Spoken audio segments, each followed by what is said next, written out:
I can hear you again, but yeah, it is as you were saying, your microphone isn't clear. I'll do So, most of the so, talking if needed then. I'll just be a bystander Yeah. because I can't, I've still got no power. I'm not going to travel and back in time. Yeah. So, will you do? Ade, Sorry, Stan, I can't hear you. All I can hear is like burbling. that's I fine. can't make out at all what you're saying. That's all. That's how I talk.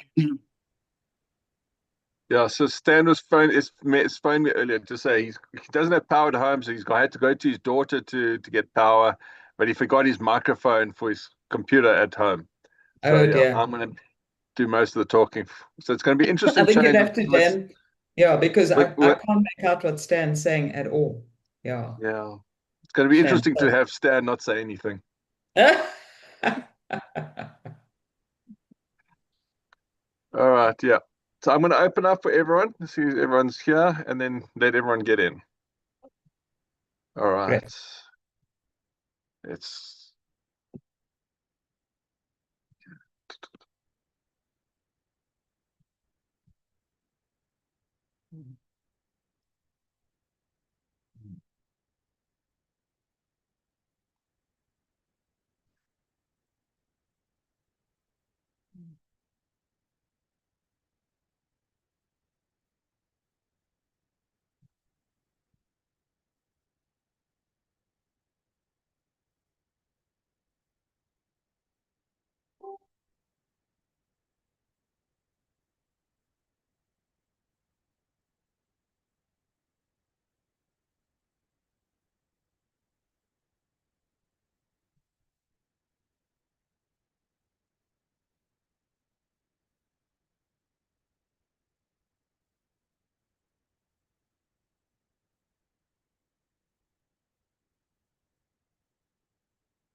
Hi, and welcome everyone. Still 2 minutes to one. We're going to give about 5 minutes for everyone to join, and we'll allow people to still enter. And then we'll start just after 1:05.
Danny speaking.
How's it, everyone?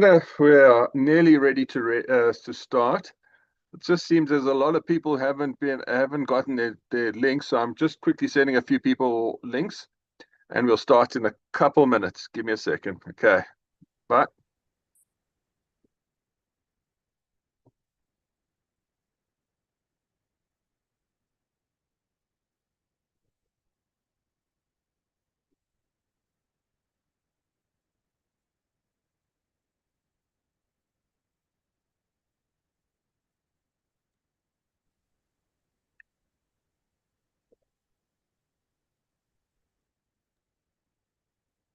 How's it, and welcome everyone. It's about 1:05. We're still missing quite a few people, but we are over the three-quarter quorum number at the moment, so I think it is fair to start. Going to be a change for a change. Stan can't access his microphone due to Eskom not managing to supply power to him. So for a change, he'll be quiet. I will introduce you to Jackie, who I think needs no introduction. We all know her and her great knowledge of the tax laws. So over to you, Jackie. Thank you so much, Danny, and welcome everybody. Hello to Stan as well. I know that you are online, even though your microphone's not working. So yes, thank you very much for having me this afternoon, and I hope that we are in for an interesting session. As always, there's a lot to talk about. This is our mid-year tax update. I think the last time I chatted to you was just after the budget speech, and that would have been back in early March. And so what I'm picking up on today are developments between then and as of sort of April. And so the outline of what we're going to be talking about today is we're going to look at some of the SARS documents and notices, actually really two notices, and then a couple of things on their website that are just important to highlight. And then I'm going to be looking at four interesting tax judgments, one from the High Court, two from the Supreme Court of Appeal, and the big one from the Constitutional Court, the ABSA judgment. I think it's fair to say this is certainly the biggest and the most important, the most impactful tax judgment that we've had in quite a while. And it deals with the GAR provision. And I know often when I say the GAR provision, people are saying, what are you talking about? That's the General Anti-Avoidance Rule, okay, in the Income Tax Act. And so this is really important because it's the first time that we've had the Constitutional Court giving attention to the interpretation of wording in the GAR provision. Anyway, so I've kept that for last because it's a big one to discuss. And I'll probably take almost the last half of, well, maybe about an hour, not quite half. Let's say an hour talking about the ABSA judgment. So it just depends how we go with everything else. And then we'll talk about the ABSA judgment. So starting now, we will run through until 2:30. I think that's a good time to then take a 15-minute break. So we'll go for an hour and a half, take a 15-minute break, and then we'll carry on from 2:45 until 4:00. So we're due to finish at 4. Okay, so brace yourselves. There's a lot of technical discussion that we're going to get into now. Some of it I'm sure you probably know, especially with the first item. I'll start with stuff that is close to what you already are aware of. And then, of course, we'll get into more and more complex things as we go along. So on the SARS documents and notices, so as I say, we're going to be talking about recent notices, and that links to the fixed amount penalties for trusts that have now been introduced. And then also the notice around the filing season. So that went out really early this year. Normally we only get that notice, well, last year it went out May. In previous years, it only went out kind of June, July. Now this year, it's gone out in April, May. So yeah, so it's gone out quite early, telling us who has to submit returns. And it is an important notice to have a look at. So we are going to just go through that. And then just to highlight two things on the SARS website. The one dealing with crypto assets, and of course that makes some people feel very nervous around the tax implications around crypto. And we have this crypto asset reporting framework, and we've got a sort of a web page on SARS website that they've opened up for this, which we'll have a look at. And then the reporting for the Global Anti-Base Erosion Program, the GLOBE program, which is a very big word with, now we got this acronym, GLOBE, but that links with the Global Minimum Tax, GMT. There's another acronym. Okay, so Global Minimum Tax, you may remember, came in actually from the beginning of 2025. In fact, 2024, sorry, beginning of 2024. It came in actually earlier than the legislation was even promulgated.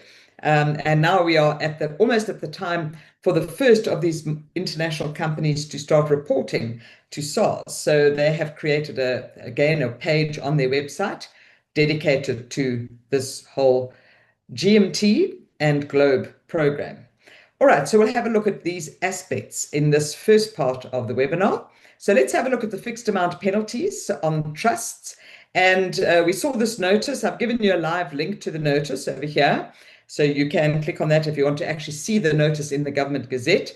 But essentially what this notice is saying is that failure by a trust to submit a tax return will now be one of the non-compliance aspects that can attract the fixed amount penalty under Section 210, read with Section 211 of the Tax Administration Act. Now, if you look at the fixed amount penalties, that's in Chapter 15 of the Tax Administration Act.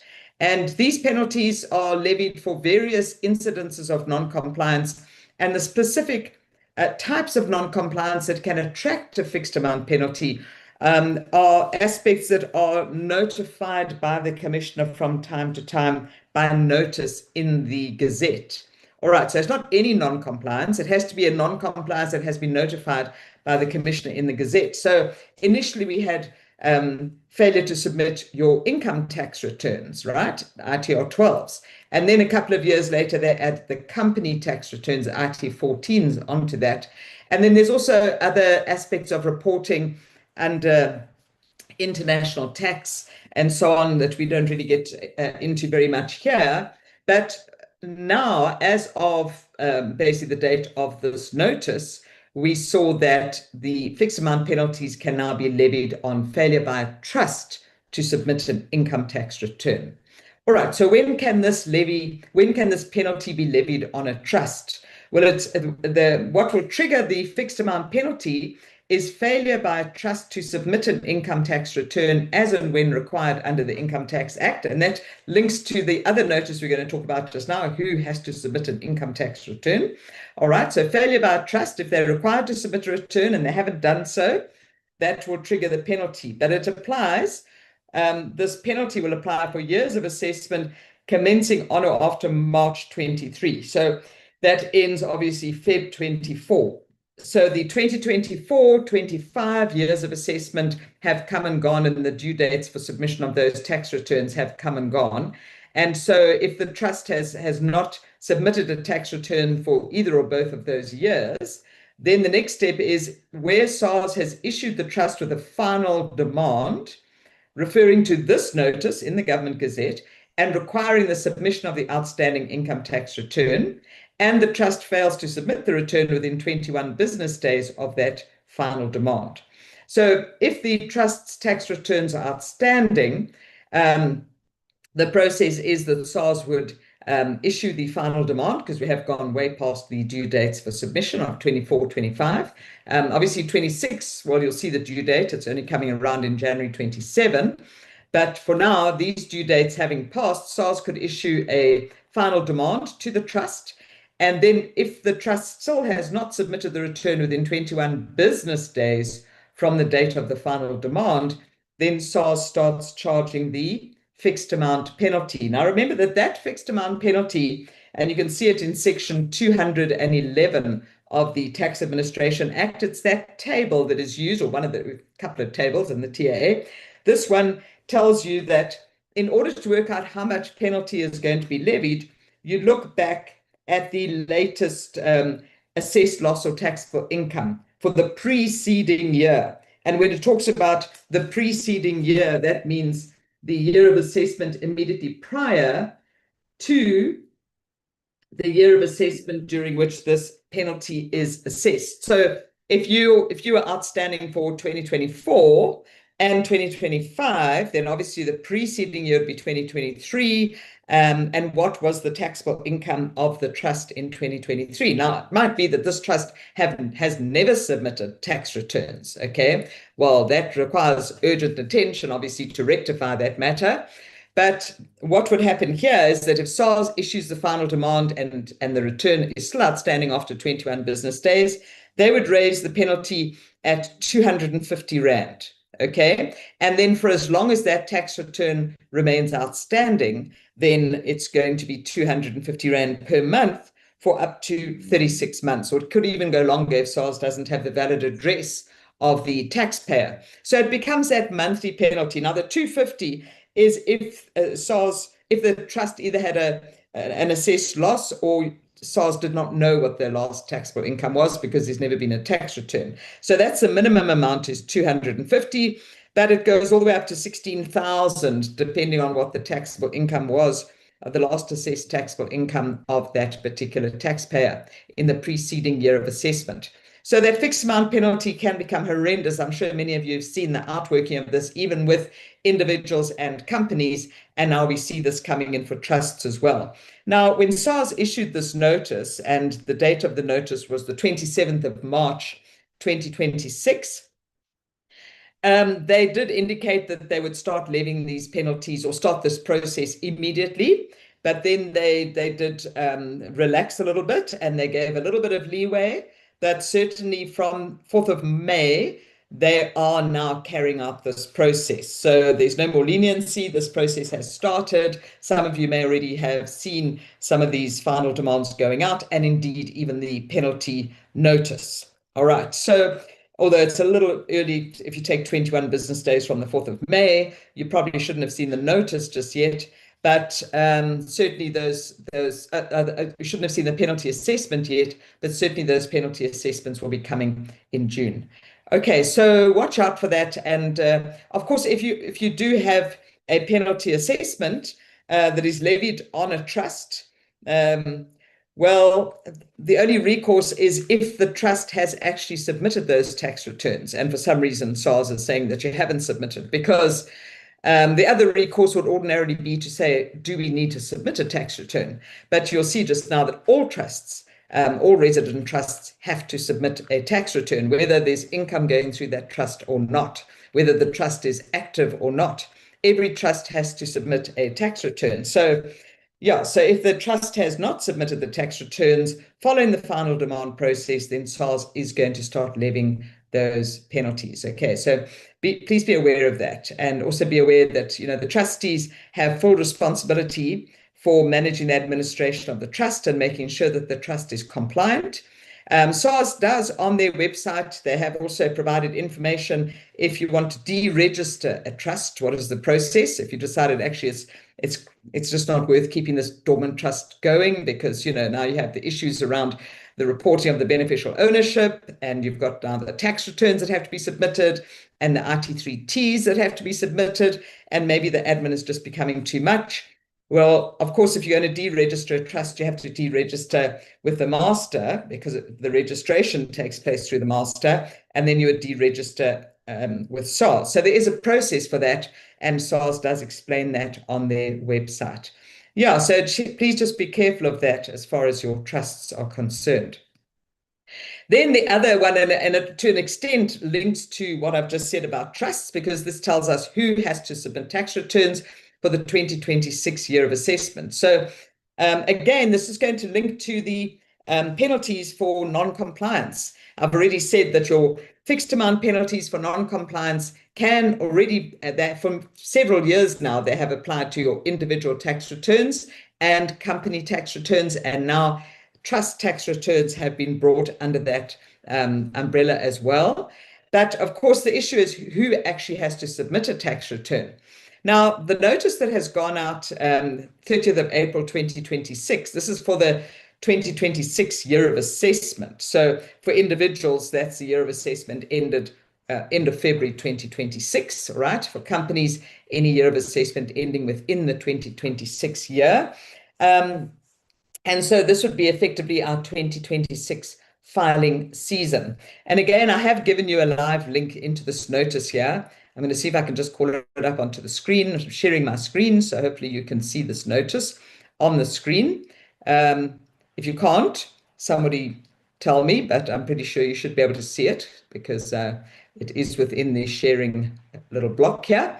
All right, so let's just have a look at who has to submit tax returns. Now, this hasn't really changed in the last couple of years in terms of the rules, okay? So if you were familiar with this notice, then it's pretty much saying similar things just for the current year. But I do want to go through it because sometimes people have very strange ideas around who has to submit tax returns. And more importantly, they get strange ideas about who doesn't have to submit a tax return. If you ask AI for information, sometimes the answer comes back and it's not technically correct, and that's called hallucinating. They have a word for that with AI. They say the AI is hallucinating. And sometimes people have that problem when it comes to interpreting who has to submit tax returns. So to avoid any confusion or hallucinating, we want to just go through and just briefly clarify. All right. So for the 2026 year of assessment, which I've explained, this notice tells you who has to submit. And at the end, we'll get to the due dates, which I've already given away by putting them on the slide over there. So you can see the due dates, October and January. But this also speaks to turnover tax returns for registered micro businesses who are paying tax under the turnover tax, okay? And a trust is a trust as defined in Section 1 of the Income Tax Act, right? So if we go through who has to submit. Now, paragraph 2, you can see over here, lists the people who have to submit. Paragraph 3 has a bit of an exemption as far as individuals are concerned. So that's where sometimes things get a little bit fuzzy, because what comes through in the media and what people often latch onto because they've read it somewhere on Facebook or they've Googled it or something, and there the information is not always 100% correct. So, all right, that starts with who has to submit, and then there is the exemption. And if you qualify for being exempt from submitting a tax return, then great, you don't have to submit. All right, but let's start with who has to submit. So any company or other jurisdiction or other juristic person who was a resident. So resident companies, if they had gross income above 1,000 rand, assets or liabilities above 1,000 rand, any capital gain or loss of more than 1,000 rand from the disposal of an asset subject to the 8th schedule. Now, if you're a resident, of course, that's worldwide assets, okay, subject to the 8th schedule. And if you have, now this is any company, if you have any taxable income here, all right, taxable turnover for the turnover tax, assessed loss or assessed capital loss. So if you have an assessed loss brought forward from the previous year, or an assessed capital loss brought forward from the previous year, even if you don't have gross income in the current year, you don't have any current capital gain or whatever, you still have to submit a tax return. Okay. And then over here, we see every trust that was a resident. Okay. So every trust, as I said earlier, every trust has to submit a tax return. Then when you get to non-resident companies and trusts, so companies, trusts, and other juristic persons that were not a resident during the year, if they carried on trade through a permanent establishment or derived income from a source or derived any capital gain or loss from an asset to which the 8th schedule applies. Now, a non-resident is subject to the 8th schedule on either immovable property in South Africa or any asset effectively connected to a permanent establishment in South Africa. So if this person is a non-resident, but they still have property in South Africa and they sold that property, then they would have to submit a tax return, whether a company, trust, or other juristic person who's not a resident, okay? And then this next one talks to companies that were not a resident because of the application of a double tax agreement. But if the company was incorporated, established, or formed in the Republic, then they still have to submit a tax return. So that's an interesting one because this would be a company, let's say, incorporated in South Africa, but they're no longer a resident because their place of effective management has shifted outside South Africa to another country. They're effectively managed in another country, and that brings them under, in terms of a DTA, it could be that that company is now regarded as exclusively resident in the other country. They're not resident in South Africa, therefore. But because they were incorporated here, they still have to submit a tax return. All right, so just watch out for that for companies that have changed residence because of the place of effective management. Then we get to natural persons, okay? Every natural person who was a resident and carried on a trade. All right, so if a person carries on their own trade, other than as an employee, we'll get to employees just now. But if you're carrying on a trade, your own business, and you're a resident, you have to submit a tax return. And if you're not a resident, it'll be if you carried on a trade in South Africa, okay? And then even if you didn't carry on a trade, but if you had capital gains or losses exceeding your annual exclusion of 40,000 Rand, then you have to submit a tax return. If you're not a resident and had capital gains or losses from an asset subject to the 8th schedule, right? So again, your immovable property in South Africa. If you were a resident and held any funds, now watch out for this one. So this is a kind of a standalone provision. It's an alternative to any of the other requirements, all right? Because this has a little or over here. So if you were a resident and let's say you had no income, you've had no disposal of assets during the year, you've got no assessed loss or whatever, but you held funds in a foreign currency or owned assets outside the Republic exceeding 250,000 Rand at any stage during the 2026 year of assessment, all right? Then you have to submit a tax return based on the assets that have been held, which is quite an interesting one. And then the other one, and again, each one stands on its own. They are alternatives. If you were a resident and you had any income or capital gains from funds in foreign currency or assets outside the Republic that were attributed in terms of the Income Tax Act. So that would be if this resident was a donor and they had donated assets, let's say, to a person who's now a non-resident, okay? So there's income in foreign currency that's going to this non-resident, but it's because of a donation made by a resident. That income could be attributed back to the resident under Section 7(8) of the Income Tax Act. And we've got similar attribution rules under the 8th schedule in terms of capital gains. And in that situation, that resident, all right, to whom income or capital gains was attributed during the year, then you would have to submit a tax return so that SARS knows about that attribution. Okay, and if you were a resident and you held any participation rights in a CFC, a controlled foreign company, resident with having taxable turnover, that's your turnover tax return, it's a different return, okay? And then subject to the provisions of paragraph 3, which I said is the exclusion paragraph, you can see it at the bottom of the screen there. Okay, subject to that, anyone under the age of 65 whose gross income exceeded the tax threshold. Now, it's a little confusing here because this 95750 is the tax threshold for a person under the age of 65. Taxable income. You only pay tax on taxable income exceeding this amount. But here it says if your gross income exceeded that amount, gross income, okay, then you have to submit a tax return. So it's not just if your taxable income exceeded the tax threshold, all right? You might have gross income of 100,000 Rand and maybe taxable income of only 5,000 Rand. But the fact that your gross income exceeded that amount means that you have to submit a tax return. And then, of course, applying to your over 65s, over 75s, but with the respective tax thresholds coming in there. So if your gross income exceeds the tax threshold for your age group, then you have to submit a tax return, subject to paragraph 3, which gives some exclusion for people earning certain types of income. All right, and then again, subject to paragraph 3, any deceased estate with gross income. So if a deceased estate had any gross income during the 2026 year of assessment.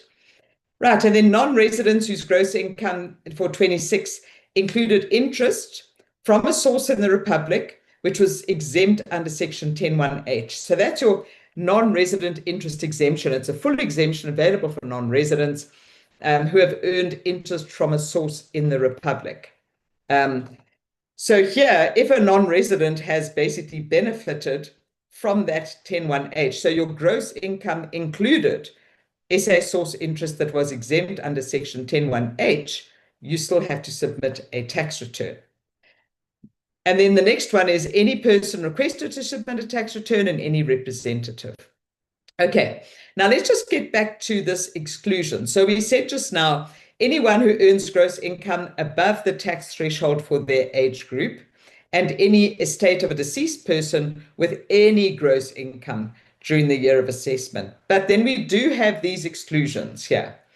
People who are not required. So if you're a natural person and you fall within one of these categories, now notice what it says here is a natural person or deceased estate is not required to submit an income tax return under these paragraphs, the ones that I showed you, the gross income above the threshold for that age category or a deceased estate with any gross income. All right. But if your gross income is derived only from one or more of these 5 items listed here, so your gross income falls completely within the scope of what is listed here, there's no other gross income that accrues to you, then you would be excluded from having to submit a tax return. All right. Otherwise, you would have to submit a tax return unless there's another exemption that applies to you. Okay. So if this, you'll see it's got a number of different things listed here. So the first one is the one we often hear about. This person gets remuneration other than referred to in paragraph E, which is your lump sum benefit. Okay. So remuneration from a single employer not exceeding 500,000 Rand, and the correct amount of employees' tax has been withheld. So everything has been sorted through the PAYE process, but notice here you have a single employer. All right. So if you've worked for one employer for 6 months and then another employer for 6 months, you've had more than one employer during the year, then you don't fall into this exclusion. Okay, this is a single employer, remuneration not exceeding 500,000.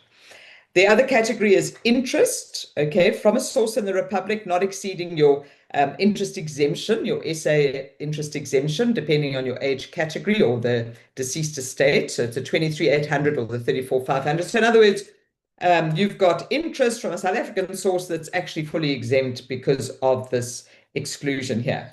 I mean, if you've got interest on tax-free investments, that's fully exempt anyway. So this is other interest that we're considering. But if you've got interest that exceeds this amount, let's say you have 30,000 Rand interest and you're under the age of 65, well, then you have got an amount of taxable interest, and then that means you don't qualify for this exclusion. You've got other gross income other than what is listed here. Okay. If you've got dividends exempt from normal tax, and the natural person was a non-resident. People often stop here and say, well, if I've got dividends exempt from normal tax, well, this only applies if you're a non-resident, okay? So any resident person who gets dividends that are exempt from normal tax would have to submit a tax return. And there you go, any amounts received from a tax-free investment, because they are fully exempt.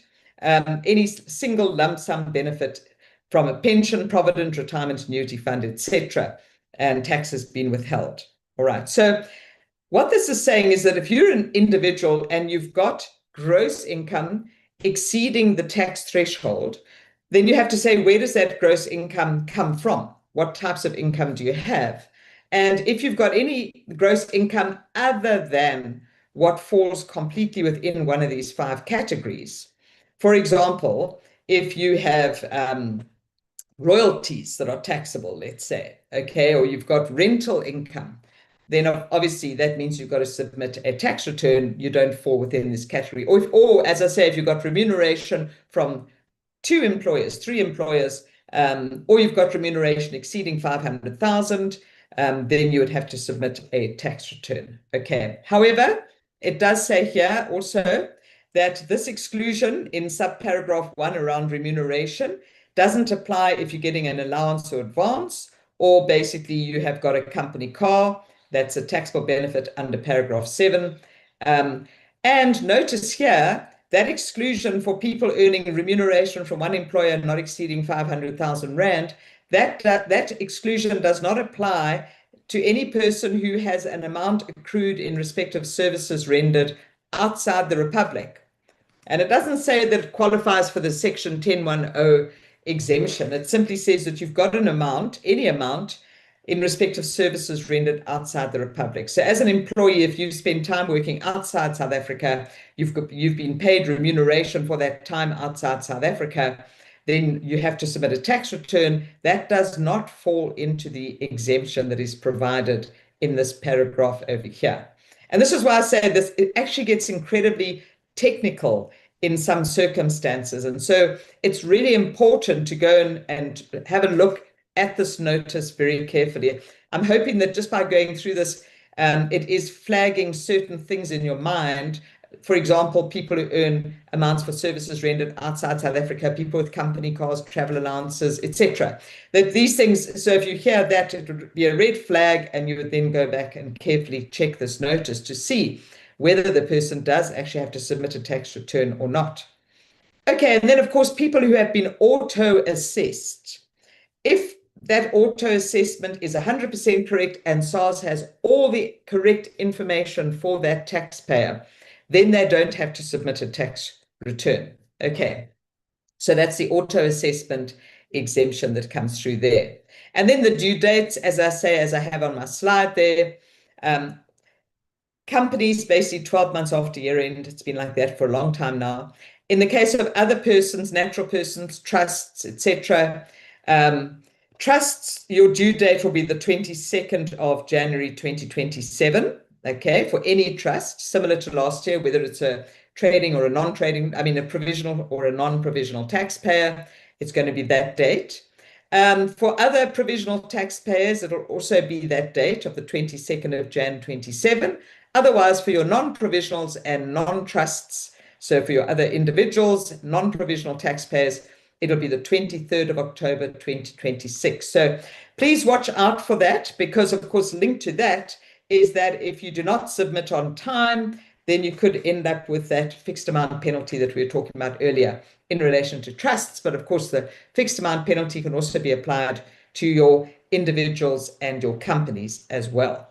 Okay, so that notice is very important. And of course, if a person is assessed with a fixed amount penalty by SARS and the person feels that that penalty was applied incorrectly, then what you would have to do is go back to the relevant notice, like this one for 2026, and establish whether that person actually had to submit a tax return. It may well be that perhaps that person did qualify for an exemption, in which case they didn't actually have to submit a tax return. And then if SARS has gone ahead and penalized them, whereas they were exempt, then of course the penalty should be remitted on the basis of not having been levied. Okay, so there are grounds for getting your fixed amount penalties remitted.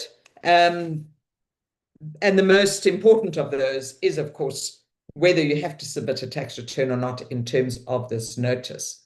Okay, so I hope that has just flagged that for you in terms of who has to submit tax returns. And of course, it's nothing new in terms of who has to submit. As I say, the rules are pretty much the same as they have been for the last couple of years.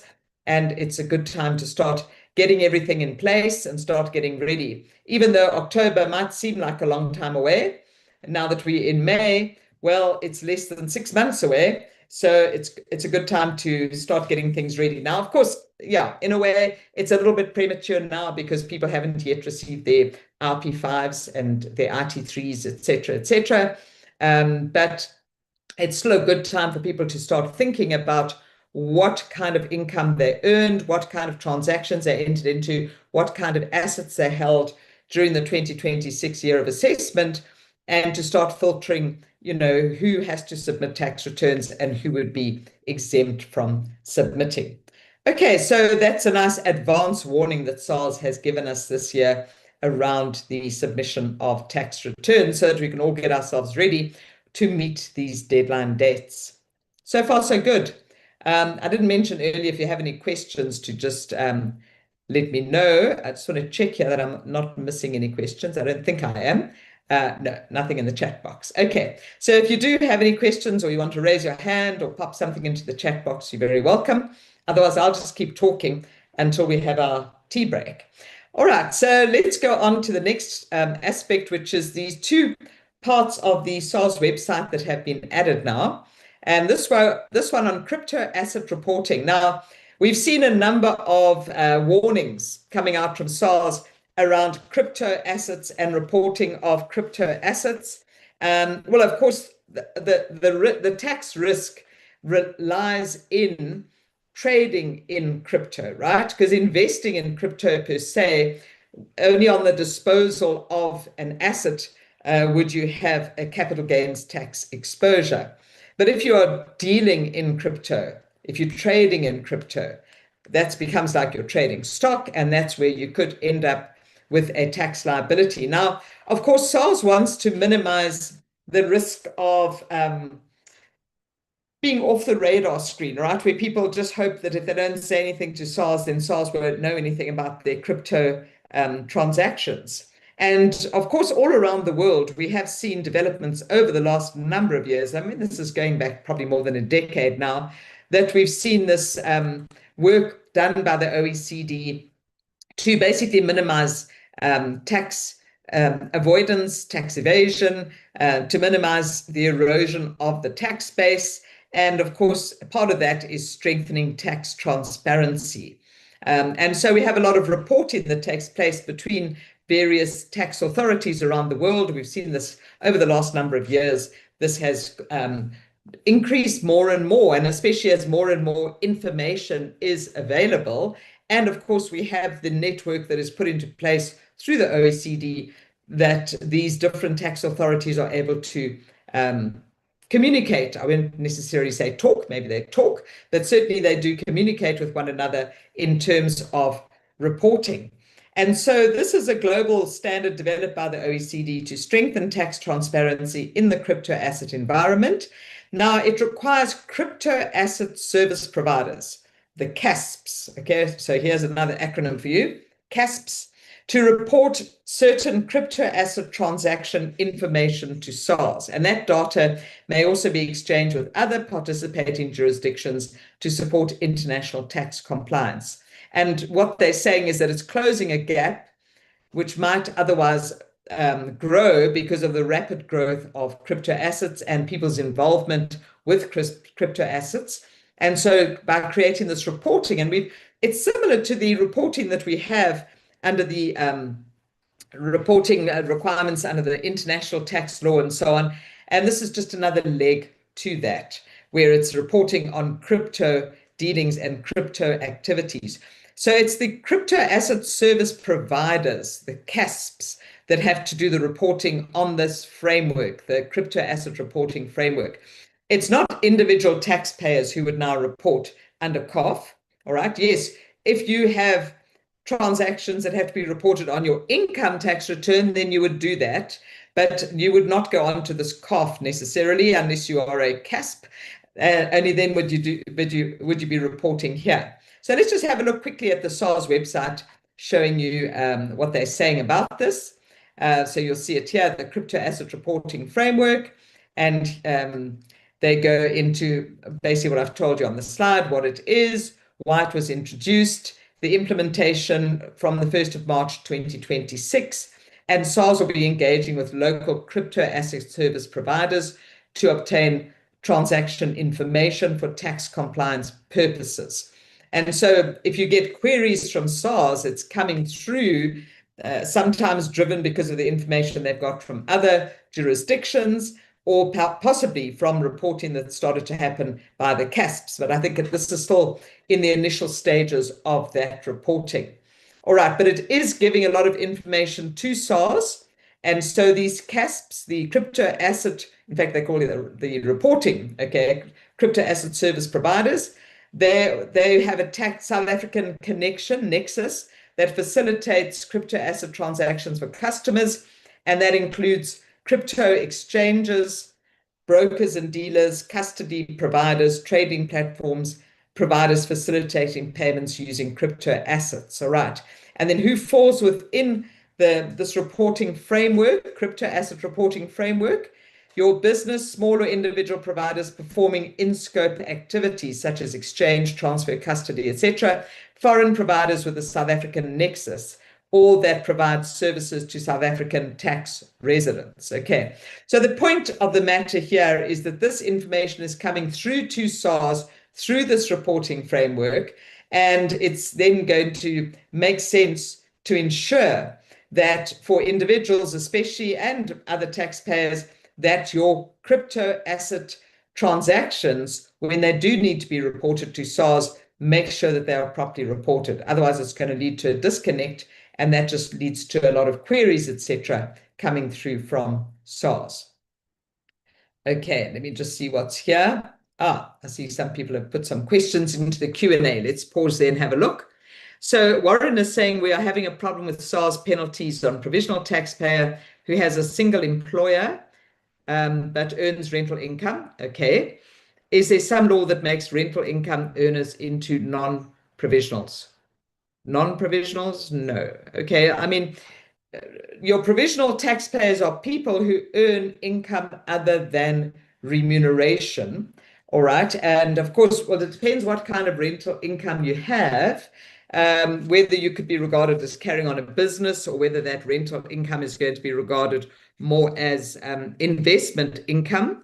Because when you look at the definition of a provisional taxpayer, and basically it talks about somebody who is not carrying on a business, but they have got taxable income from interest, dividends, foreign dividends, etc., and the renting of fixed property. And if all of that together does not exceed 30,000, then they would not be a provisional taxpayer. So that would be the only possible scenario where a person with rental income is not a provisional taxpayer. Otherwise, they would be a provisional taxpayer. But you need to look quite carefully at that in terms of what kind of rental income is this person getting? Is it largely investment type of income, or is it a business, a rental business that they are carrying on? Remember, it talks about business, not trade. All right. It says, so a person who is not a provisional taxpayer is a person who does not derive any income from the carrying on of a business, and their taxable income from investment income in the form of interest, dividends, rental from letting of fixed property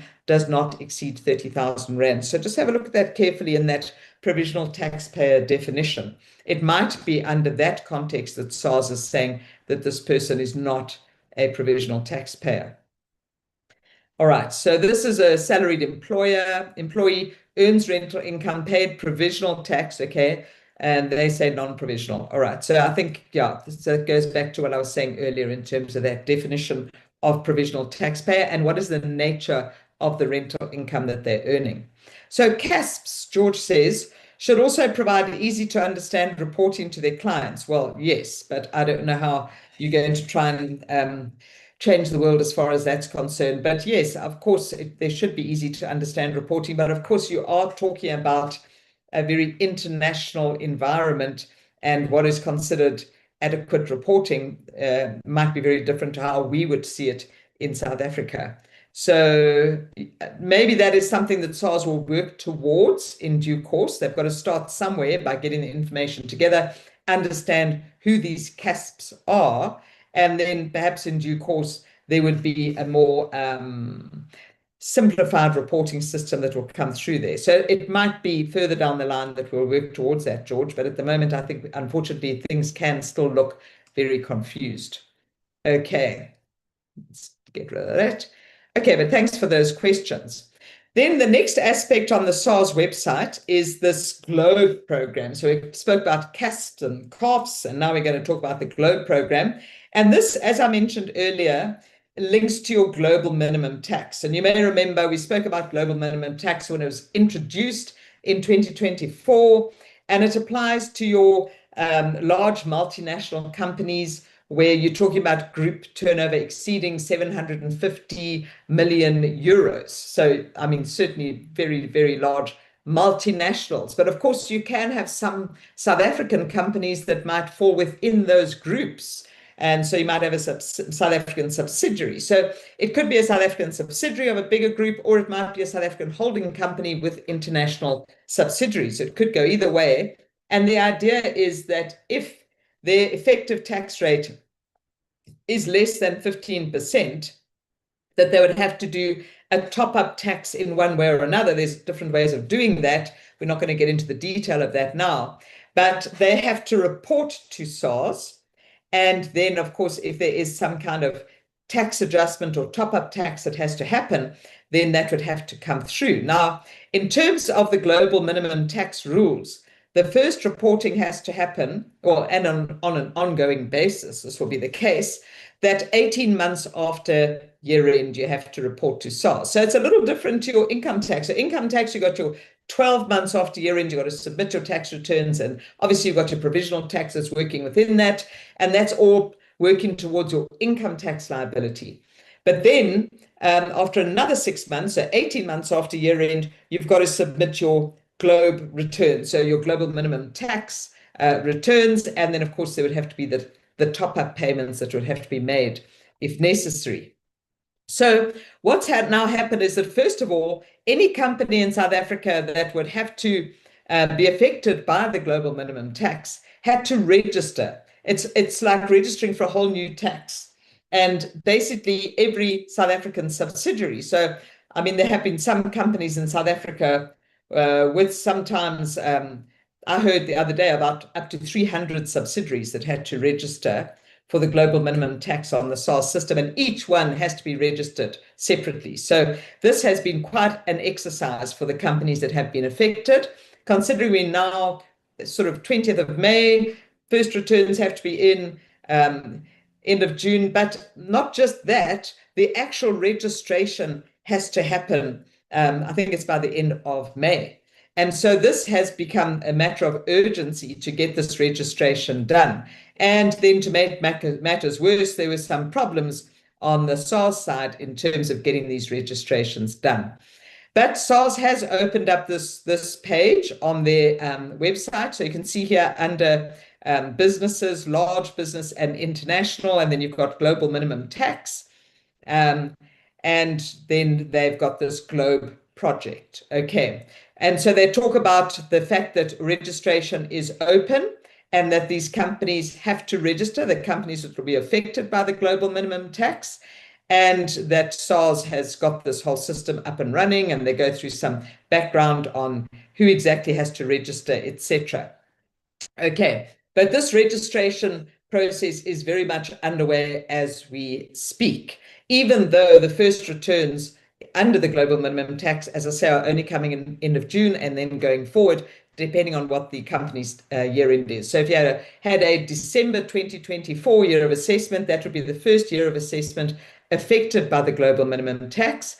Count 18 months after that takes you to June 2026, okay? And so we go on. And so the reporting for global minimum tax will have to happen.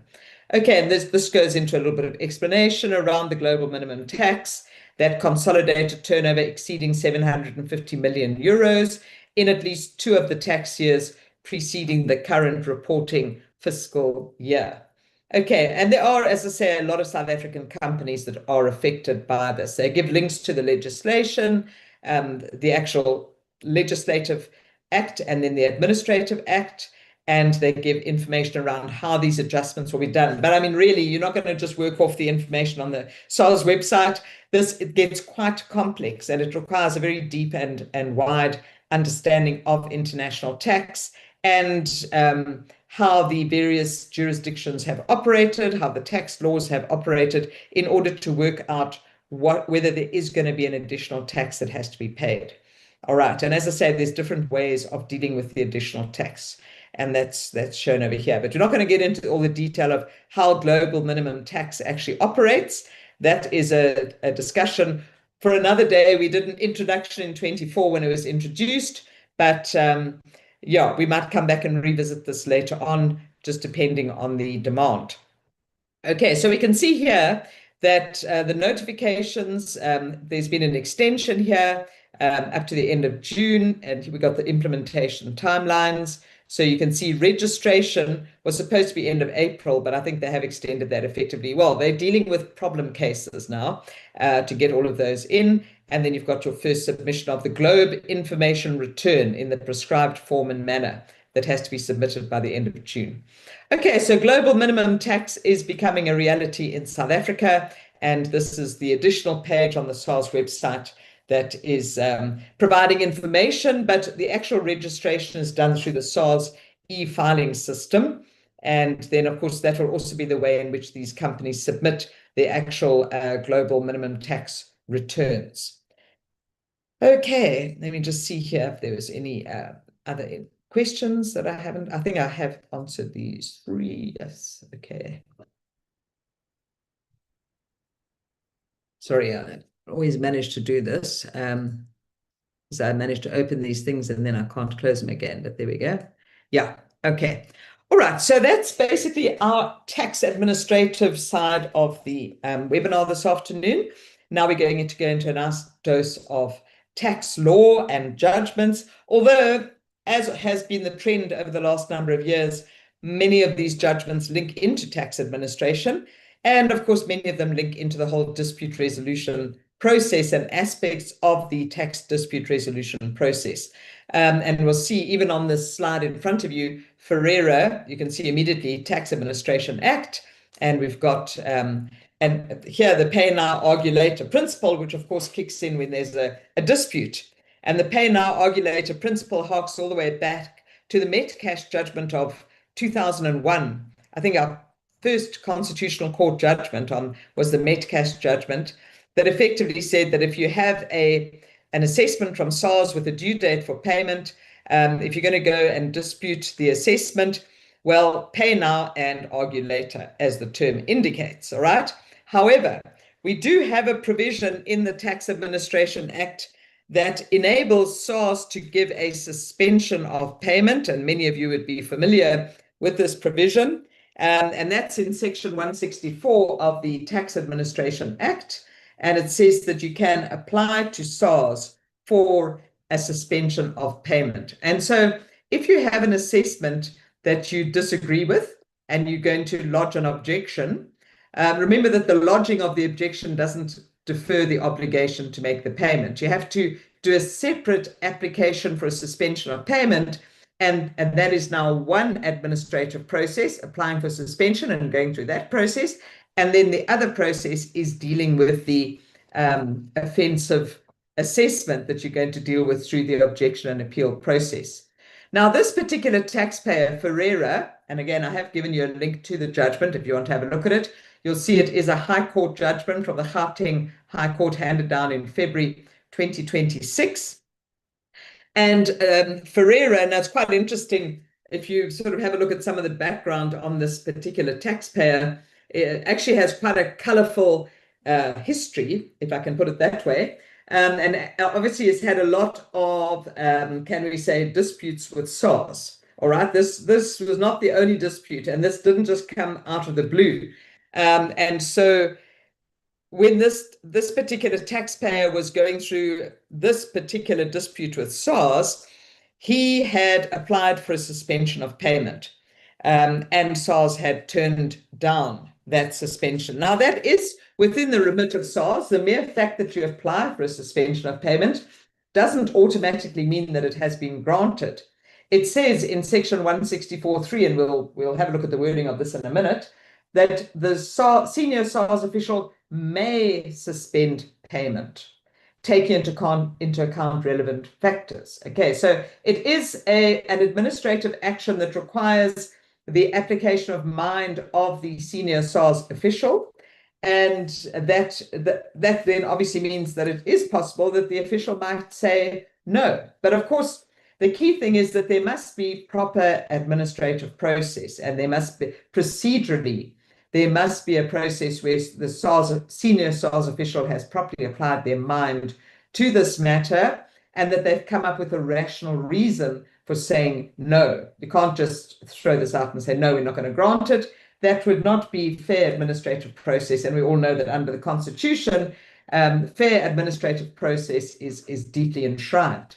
Now, this particular taxpayer, because SARS said no, they felt that they had not been fairly treated, that they did not have fair procedural attention to this matter.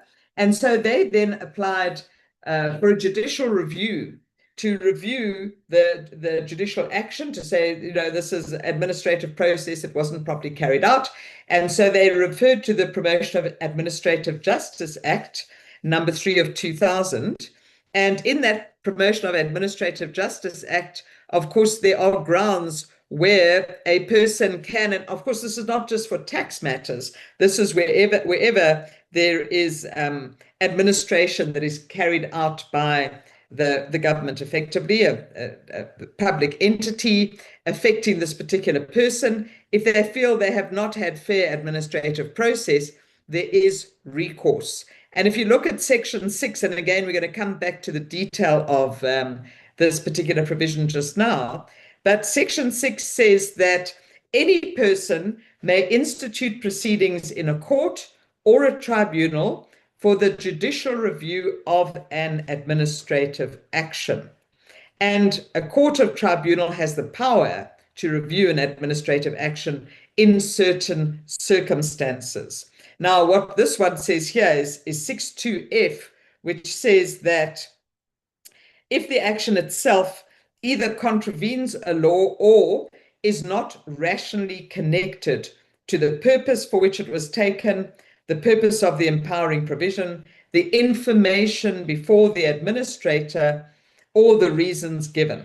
Now here, the taxpayer was raising the question whether SARS, acting under Section 164, acted lawfully and fairly when it refused to suspend the obligation to pay, despite the taxpayer offering substantial security through his shareholding. Okay, so we're gonna have a look at what exactly the taxpayer had put up and consider. We don't really know exactly why. I mean, as I say, there's probably a lot more to this case than what we are actually reading in the judgment, because we do know that there's a long history between this taxpayer and SARS. And so we don't necessarily know all the background to this, but we know what's coming through in the judgment, and we know what the court decided at the end of the day. So what the applicant was really looking for here, and I've just added this in just to give a bit of clarity, is they were seeking relief under Section 81C, subsection 2AA of PAJA, the Promotion of Administrative Justice Act, okay? And that particular provision tells us that the court or tribunal, when they are reviewing, when they are undertaking this judicial review, there's various actions that can be taken. But this particular one tells us that in exceptional cases, this court can substitute or vary the administrative action or correct a default resulting from administrative action. So what this taxpayer was actually asking the High Court to do was actually to substitute SARS direction. So SARS had said, no, we are not going to give you a suspension of payment because we don't have adequate security. And instead of the court saying, well, you haven't properly applied your mind to this, we're going to give it back to you to reconsider. That would be the one option, that subsection 1 that comes before subsection 2 over here. Subsection 1 says you can remit the matter back for consideration by the administrator. But subsection 2 says in exceptional circumstances, you can substitute the order that has been given by the administrator. And that's what the taxpayer was asking for here. And we'll see that the taxpayer was actually successful. And let's have a look and see why. So in terms of Section 164.3, as I say earlier, Section 164.3 says that a senior SARS official may suspend payment of tax having regard to relevant factors, including whether the recovery of the tax could be in jeopardy, looking at the compliance history of the taxpayer, whether fraud is prima facie involved in the origin of the dispute or the return if there's been an estimated return, whether the payment will result in irreparable hardship to the taxpayer not justified by the prejudice to SARS, and whether the taxpayer has tendered adequate security. And it seems that SARS often requires security, and it does raise another question of, when should SARS legitimately ask for security? And it links to Section 161 of the Tax Administration Act, which says a senior SARS official may require security from a taxpayer to safeguard the collection of tax if the taxpayer is a representative, etc., of a party who was previously held liable, and they were held liable in their personal capacity, or they have previously been convicted of a tax offense, or they've frequently failed to pay amounts of tax due, or they've frequently failed to carry out other obligations, or they're under the management or control of a person. So that's really indicating that when you've had a bit of a bad history with SARS, then they could require security. But in many cases, SARS, if you apply for a suspension of payment, they simply require security. And so it does raise a question of whether that in itself is justified, and is that fair? But I don't want, that's not really the point in question here. I just wanted to point that out to you. Now, in terms of these factors that SARS takes into account in deciding whether to give a suspension of payment, so here SARS had said they actually have considered these factors and they are not going to grant. In fact, they originally said no, and then the taxpayer came back with a counter offer, and then they said no again. So if we have a look at what happened here, is that first of all, it all revolved around the security that had been tendered. SARS required security. Now, on the basis of this taxpayer and the fact that it stated in the judgment that he had quite a long and checkered history with SARS, perhaps they were justified here. As I say, the fact that they called for security was not in question. So that wasn't a point that was questioned in the judgment. It was the amount of the security that was tendered. So initially the taxpayer put up some racehorses, and SARS came back and said, no, that's inadequate. I should mention here that the amount of the tax liability that was in question was in the region of 500 million rand. So it was quite a substantial assessment that we're talking about. That's with tax and penalties and interest, okay? So racehorses, SARS says, was not enough. So the taxpayer came back with another one, and he said, okay, well, I'll cede this claim. Now, it's quite interesting because it's a claim that Sianinga, I might have a spelling error there, or Siangena Technologies had against PROSA. This is where things get really interesting. If you want to have some interesting reading for the evening, you could Google Siangena and PROSA. And there's quite a lot of work that's been done by some of these investigative journalists of Daily Maverick, etc., who have unearthed quite a long and tricky relationship between Siangena Technologies and PROSA, going all the way back to around about the time of the World Cup, when PROSA, remember, a railway entity, so they wanted to have certain work done at various railway stations, and they had some tenders that were awarded to Siangena, to the tune of about 4.5 billion rand. I mean, these were massive tenders. So when we say that Siangena had a claim against PROSA, they don't state what the value of the claim was, but SARS rejected that on the basis of saying that had already been ceded under another session. So they said, that's not going to give us any value. And what's interesting is that, remember that the taxpayer here was Ferreira, the individual. He was the shareholder in TMM Holdings, and Siangena was a subsidiary of TMM Holdings. So this is a different entity to the taxpayer, but he seemed to think he had some claim coming against that. And but anyway, SARS rejected that proposal. So then he came up with sorry about that. I don't know why I didn't put my phone on silent. Anyway, so then he came up with another proposal, and this was to basically cede 80% of his shareholdings in TMM. Remember, I said TMM was the holding company of Siangena. TMM has quite a lot of subsidiaries, one of which is Siangena. And he said, well, I will cede my 80% of my shareholding to you as security. And that shareholding, the auditors of TMM had valued those shares at 1.25 billion rand.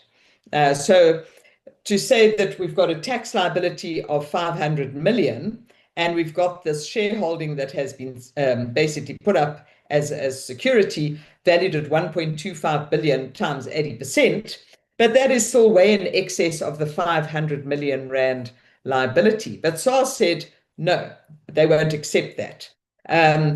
Now, this is where the taxpayer said, well, you're being unfair because I've given you more than adequate security, and yet you are still refusing my application for suspension of payment. And this is when the taxpayer took this matter on review in terms of fair administrative process.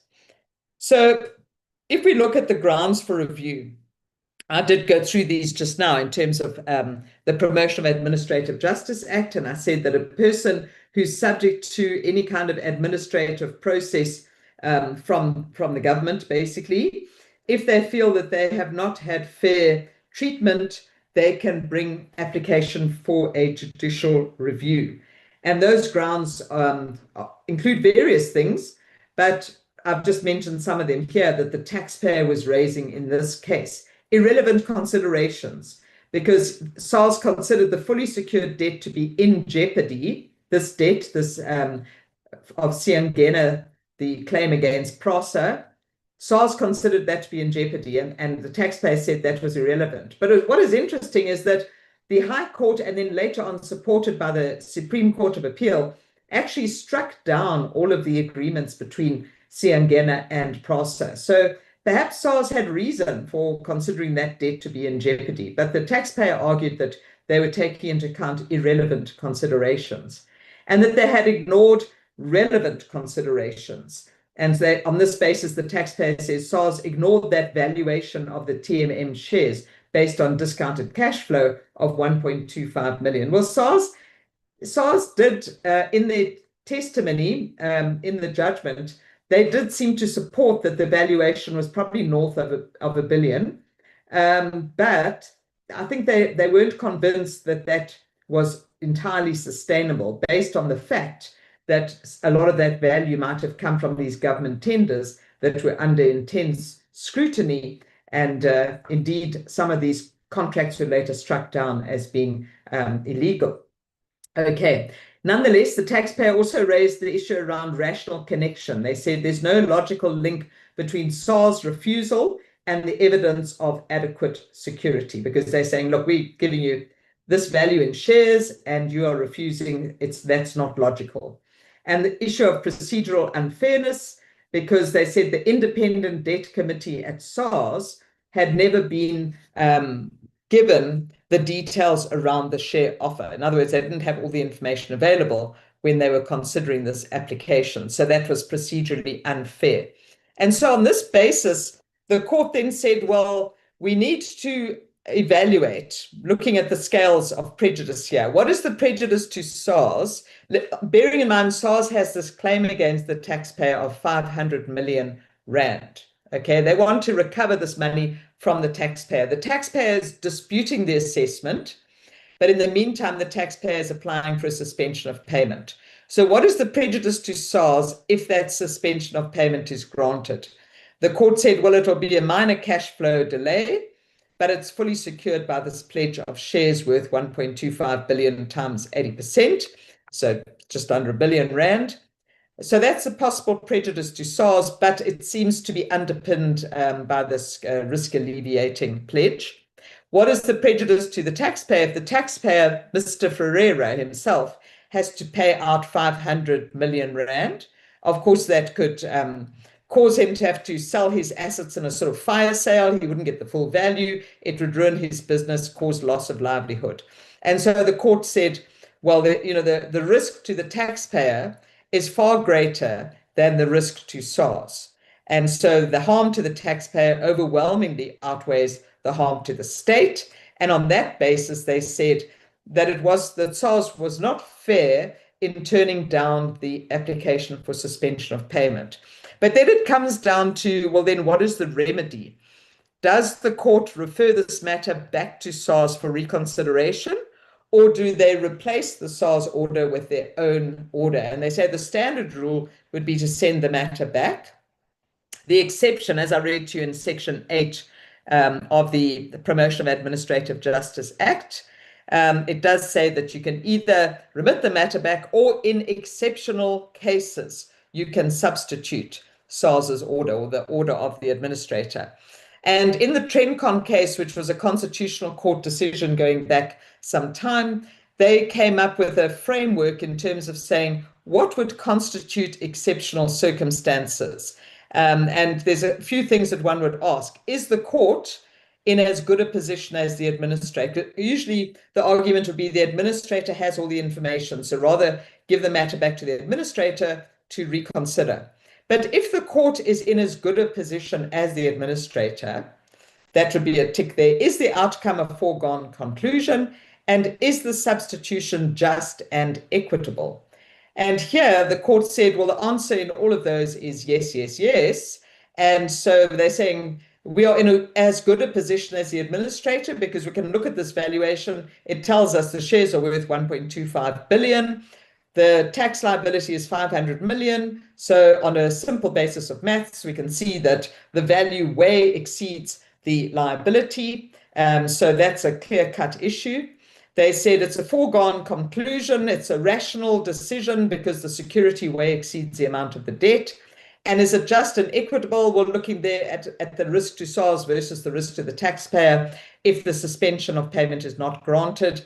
Yes, it's much more fair to the taxpayer to basically make this decision and override SARS' decision because referring it back would just cause further delay. And so at the end of the day, the court came to the conclusion that SARS was wrong in denying the application for suspension of payment, and that decision was substituted. So I think it's a very interesting outcome, especially on the suspension of payment. And I think, look, in this particular case, as I say, there was a long history and a rather checkered history between SARS and this particular taxpayer. But I think what it does indicate is that when SARS is considering these applications for suspension of payment, they must be able to demonstrate that they have properly applied their mind and that they have given fair consideration to all the relevant factors in coming to their conclusion. So if they come back and say, no, we're not going to give the suspension of payment, then it must be on fair administrative grounds. And I think that's a key aspect that comes through here. And so perhaps that can enable people who feel that they have been dealt with unfairly, perhaps they could take some guidance or some example from this particular taxpayer in terms of how one could deal with that. And this administrative review or judicial review of administrative action is something that was certainly successful for this particular taxpayer. Okay. Right, so far so good. Let's go on to the next case. Again, an administrative matter. And this comes back to a disallowance of a deduction and then going through to the dispute process. And a very interesting one here, talking about the rules, okay, the rules that are promulgated in terms of Section 104 of the Tax Administration Act, you know, the rule that says that you have to submit your objection within 80 days from the assessment, etc., and what constitutes a valid objection, and then going on in terms of what is the process. So if the matter goes to appeal, then SARS has to provide a Rule 31 statement, and the taxpayer has to provide a Rule 32 statement of grounds of appeal. And there's very specific rules around what constitutes a valid statement. Now, this particular case was focusing very much on the taxpayer's, the Rule 32, which is the appellant, the taxpayer's statement, okay? And what Rule 32 says is that the appellant must deliver to SARS the statement of grounds of appeal within 45 days after delivery of documents or SARS statement under Rule 31, etc. But what constitutes a valid Rule 32 statement is that it must set out a clear and concise statement of the grounds of appeal, which of the facts or legal grounds regarding SARS Rule 31, which of the facts or the legal grounds and which of those are opposed, and the material facts and legal grounds upon which the appellant relies for appeal and opposing SARS facts and legal grounds. All right, so it's your grounds, and that links very closely to your grounds of objection, right? In fact, it says in Rule 32.3, the appellant may include in the statement a new ground of appeal, okay, new compared to what was in the objection. So you can include a new ground of appeal unless it constitutes a ground of objection against a part or amount of the disputed assessment not objected to under Rule 7, which talks about your objection. Now, in previous cases around this particular question, what constitutes a new ground of objection, all right?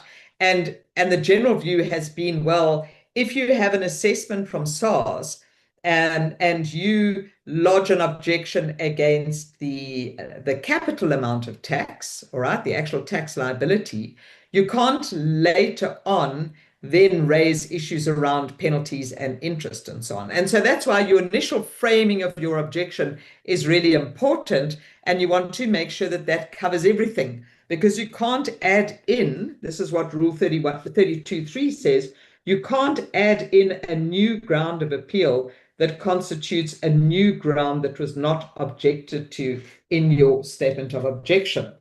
Now, the question here is, did the taxpayer come up with a new ground of appeal?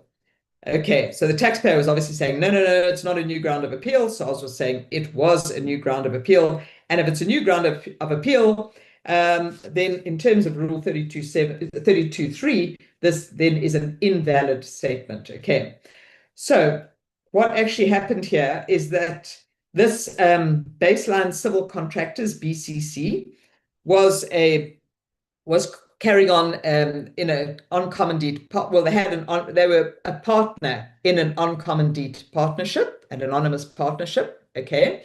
So they were part of this partnership, and the company, BCC, deducted 11 million rand being their profit share distribution paid to the partner in an on-commandite partnership. Now, if I just stop there, that is quite strange if you think about it, because if you are dealing with an on-commandite partnership, and I feel like I'm talking to some students here now, because you always say, well, what is the relevant provision in the legislation that you should be dealing with?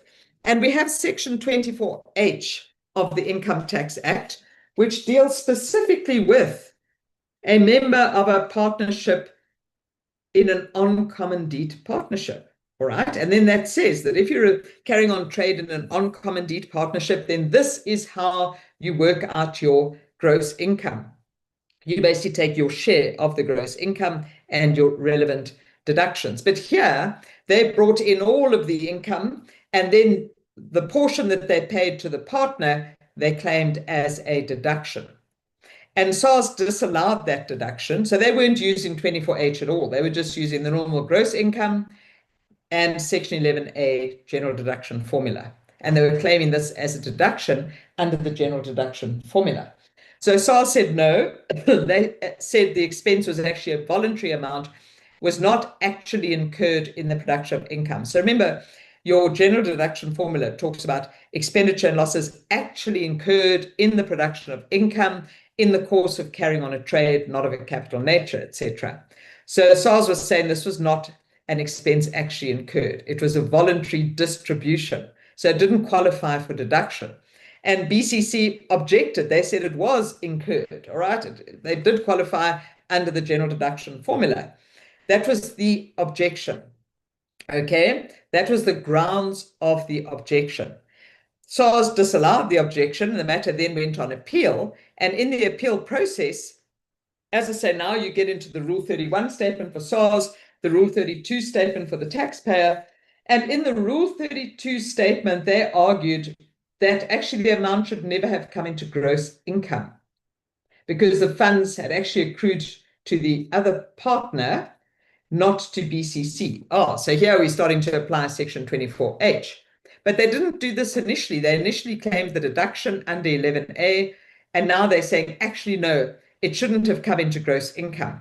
So look, as far as the taxpayer was concerned, it's coming out at the same net amount of taxable income, but how you get there is different. Whether you take less gross income or you take more gross income reduced by a deductible expense. So initially they took the latter route, and then along the way they changed their mind and said, no, actually it should be this less gross income story applying Section 24H, because that income hadn't accrued to them, it had actually accrued to the partner. And SARS said that that was actually changing their grounds of objection. They were raising a new ground that had not been raised in their letter of objection. And so was this new ground admissible? All right. And as I have read to you Rule 32.3, and the SCA basically looked back into case law, and they said that these highlighted words, a part of the disputed assessment, were the working part of the prohibition. So was this a ground of objection against a part that had not previously been objected to? And they said, if a taxpayer raises a new ground of appeal that has a new factual or legal basis that targets a different part or amount of the disputed assessment that was never objected to in the Rule 7 notice, that would be prohibited. But if the taxpayer advances a new argument or different legal approach to attack the same part that was already objected to, that would be permitted, as long as the new argument does not change the substance.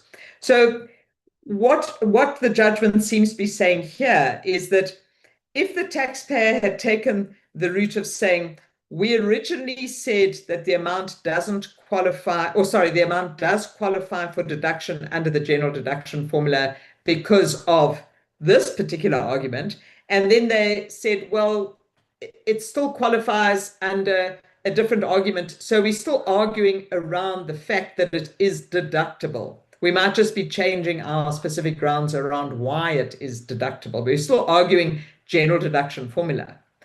But the court said here, you're actually moving out of general deduction formula, and now suddenly you're going to the gross income definition. They said that is a different part, and that constitutes a new part.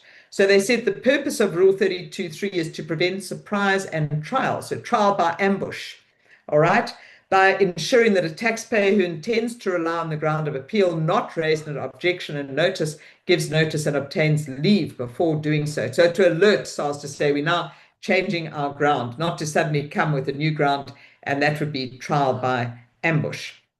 Okay, and that promotes finality and efficiency, they said, in tax court proceedings. So a new ground of appeal sought to be relied on in a Rule 32 statement is not permissible if it's directed at an issue not covered in the grounds of objection.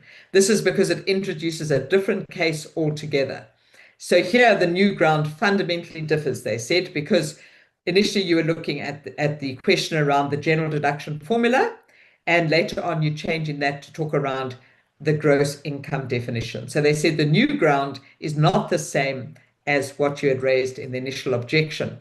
And they said there's another reason why their construction of the rule should be rejected, and that is because it's not possible to argue that the disputed amount is an expense incurred in the production of income and simultaneously argue that that amount is removed from gross income. So it's changing your argument. And they said, here, the taxpayer is changing their argument so substantially that it amounts to a new ground that was not raised in the objection. Therefore, the taxpayer's Rule 32 statement was not valid. Okay, they said changing your pleadings in that regard is not permissible. And so, yeah, the statement was impermissible, fell outside the bounds of Rule 32.3, and the appeal was therefore dismissed.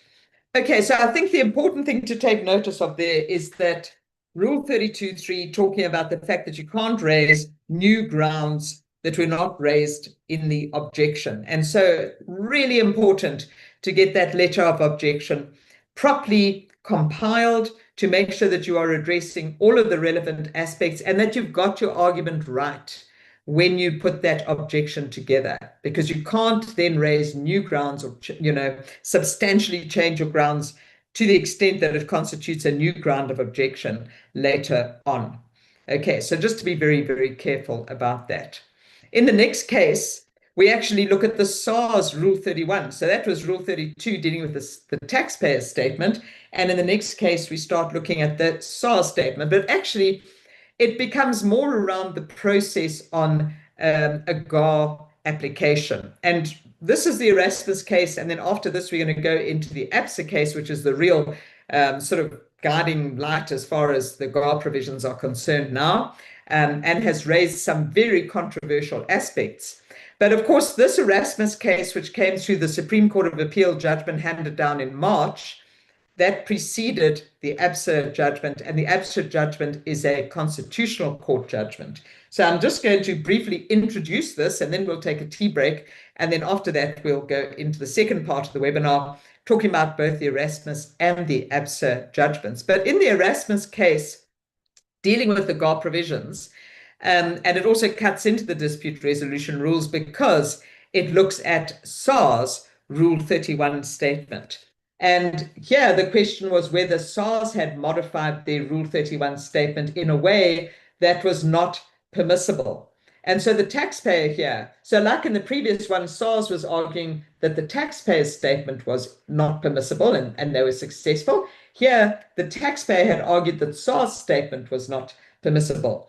And the taxpayer had been successful up until this point, and that's why SARS took this matter on appeal to the SCA. So they were trying to say our statement is fine, it is valid, it meets all of the criteria of Rule 31, but the taxpayer was saying no, they have made modifications and amendments that are not authorized under Rule 31.3. But as an alternative, notice here, or Section 80J4. And so, as I said earlier, although this interrogates Rule 31.3, actually it's really a procedural matter on Section 80J4 that really comes through at the end of the day. And so maybe that's a good point to take a pause and take a 15-minute tea break. I think it is just on 2:30. Let's take a 15-minute tea break, and then we'll go into what exactly is 80J4 and what does Rule 31.3 actually say. And just a little giveaway, so SARS was unsuccessful in this case, so it's going to be quite interesting to see why they were unsuccessful. Okay, let's take a 15-minute break, and I'll see you back at 2:45.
Right, it is 2:45, so I think that's a good time to get going. So, as I say, we're due to be finishing at 4, so we have just over an hour to talk about our 2 GAR cases. And this is the big topic of the day, looking at these general anti-avoidance rules. But I'm going to dispense with the Erasmus case fairly quickly because it just looks at one particular aspect, really, and it's a procedural matter. And as I say, SARS was unsuccessful. So in other words, the court rejected their application, and effectively it came down to the fact that they said SARS was not following proper process, okay, so that their modification and amendment was not authorized. Now, if we have a look at the background here, and I'm not going to go into all the details, there's some really incredibly complex transactions that had been entered into here, and it goes just over the time where we transitioned. Well, first of all, we changed from STC to dividends tax, but then remember that there was still a period of time that STC credits could be utilized. And then eventually that was ended, that kind of transition period. Now, this person, Mr. Erasmus, had entered into some significant transactions just before that changeover date when the STC credits could no longer be utilized. So already it indicates that perhaps these transactions may have been entered into purely or mainly to utilize those STC credits. And there were a number of transactions that were entered into involving reorganizations, share buybacks, distributions, etc., using companies, trusts, and so on. So we're not going to go into all of the ins and outs of those transactions because it also links back to the old STC credits, which no longer feature in our tax system. But in essence, he received dividends of 1.2 billion rand from this company, Trimo. And he did declare those dividends, but he said there's no dividends tax. Okay, now into dividends tax. But as I say, the STC credits were still allowed to be set off for a period of time. And he said that those STC set-offs were sufficient to neutralize the dividends tax that would otherwise have been payable. So it came back to this set-off of STC credits, because had the STC credits not been available, obviously there would have been dividends tax of 20% on that 1.2 billion. But because of the way things had been structured, etc., he was able to utilize those STC credits against the dividends to offset the dividends tax. But SARS, after interrogating this for quite some time, then applied the GAR provisions, and I will explain the GAR provision in a lot more detail just now, so just bear with me for the moment, and let's just look at the process that was followed here. They applied the GAR provisions and raised an additional assessment on this taxpayer for dividends tax of 183 million and an understatement penalty of 137. So more than 300 million rand in tax, not even taking into account interest, which obviously would accrue. Now, in SARS applying the GAR provisions, so basically we'll go through what it takes for SARS to apply the GAR provisions, as I say, when we talk about the ABSA case. But obviously there's certain things that have to fall into place in order for us to have an impermissible avoidance arrangement. And when you have an impermissible avoidance arrangement, then SARS can apply the GAR provisions. And an impermissible avoidance arrangement, as I said, I don't want to get into things now because we're going to end up duplicating it. But in essence, there's an aspect of abnormality in this whole transaction. The sole or main purpose must have been to obtain a tax benefit. Now, here, SARS contended that the parties facilitated a dividend stripping operation, basically through a share buyback, and that the dividends tax liability was then offset by the STC credit. So don't worry too much about the detail of what they were focusing on. The issue is that they took a certain stance, a certain rationale for saying why they were going to apply the GAR provisions. So their grounds for applying the GAR provisions. And they then went ahead and issued an ATJ notice. Now, that's when SARS notifies the taxpayer that they are going to apply the GAR provisions. And ATJ gives the taxpayer the opportunity to counteract SARS, so to rebut SARS arguments. Okay, so it's almost like a warning. We're going to issue an additional assessment, but we're giving you the opportunity to counteract our reasoning. So they raised an ATJ notice. It's very procedural. The taxpayer did come back and argued against their rationale, but then SARS went ahead and raised an assessment. So when they issued the ATJ notice, their grounds for issuing that is that they basically said there was a contrived transaction, which was this dividend stripping. And so this transaction was contrived. It really had no purpose other than to create a tax benefit. And so on that basis, they applied the GAR provision. The taxpayer then explained that actually, no, there was more to it than that. And so he gave a full argument that it actually their rationale was not on point. The proceeds had not flowed through the dividends declared and paid, and therefore SARS should not go ahead and raise the additional assessment. So he rebutted basically SARS' argument.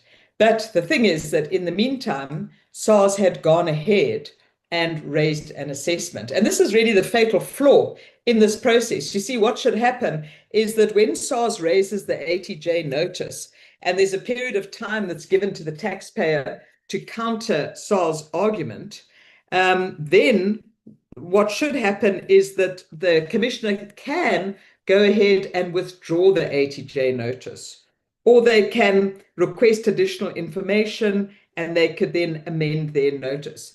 But SARS went ahead and raised an assessment. Now, once they raise an assessment, the court said, then that overtakes ATJ. It is an interim step. And once the assessment is raised, you can't go back and now change the ATJ notice because you've actually jumped ahead onto the next step, which is to raise the assessment. And so then when the taxpayer disputed SARS' assessment, then SARS, in their Rule 31 statement, went back and tried to change the grounds for raising the GAR assessment. Okay, so they had raised certain arguments in the ATJ notice, went ahead, raised the assessment, and then later on wanted to go back and change those grounds. And effectively, the court said, well, you can't do that. So what happened is that when the taxpayer objected to the assessment, then SARS had to raise this Rule 31 statement, as I mentioned earlier. That's in terms of the normal process, the rules of the dispute resolution legislation. And in the Rule 31 statement, SARS changed their grounds of appeal. I don't want to get too much involved in the detail here, but they abandoned their reliance on the repurchase, and they contended that there was a circular flow of funds, which introduces this other aspect of abnormality. And on that basis, they said the GAR provision should apply. So they fundamentally changed their argument as to why the GAR provision applied. And they said that they were entitled to make these changes based on a bank statement that the taxpayer had given them later in the process. Okay, but the point of the matter is they had already raised an assessment in the meantime. So this additional information that came to light, SARS should have considered that and changed their basis of their argument before the assessment was raised, okay, because of the ATJ notice and the rules around Section ATJ.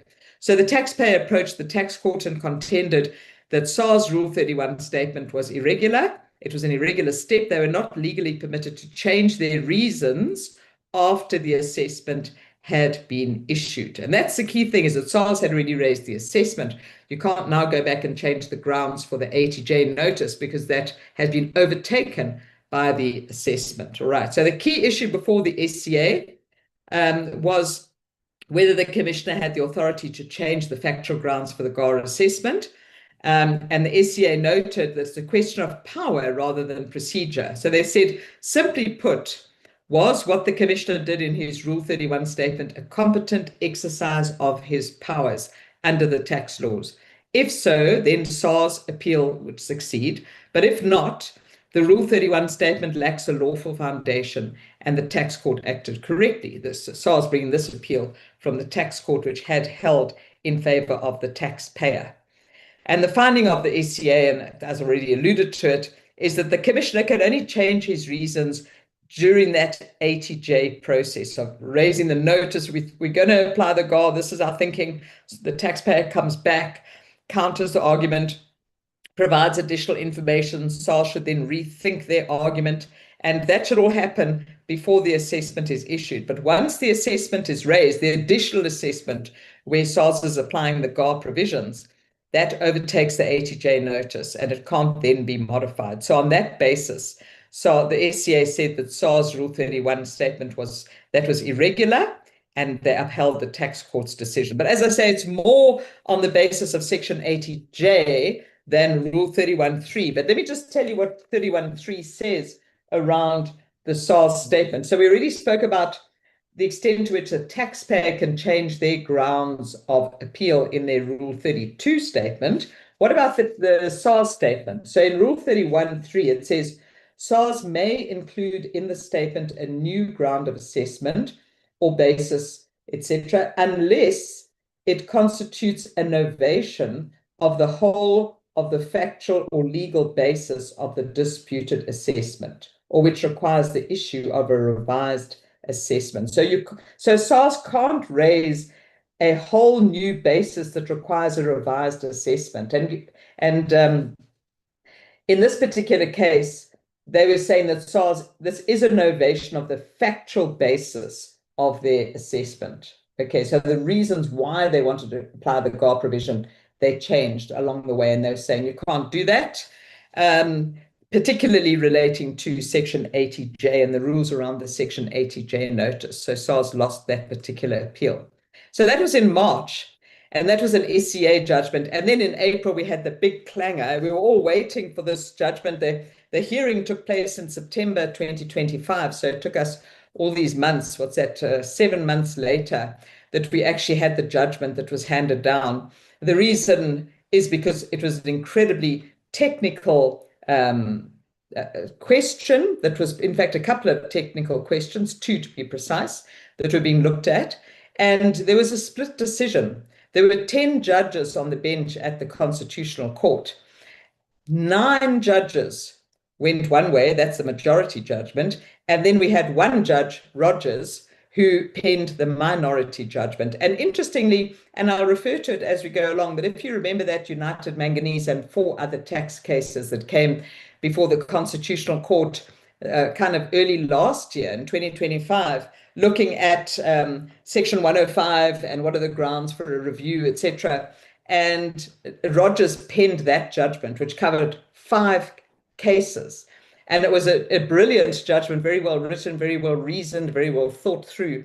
And interestingly, that same judge is the dissenting judgment in this case of the Constitutional Court. So the other 9 judges made up the majority judgment. And obviously that's the one that is the conclusion at the end of the day.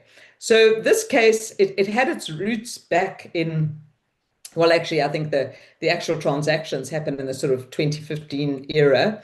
And then, of course, went through objection, appeal, etc. But SARS was seeking to apply the GAR provision.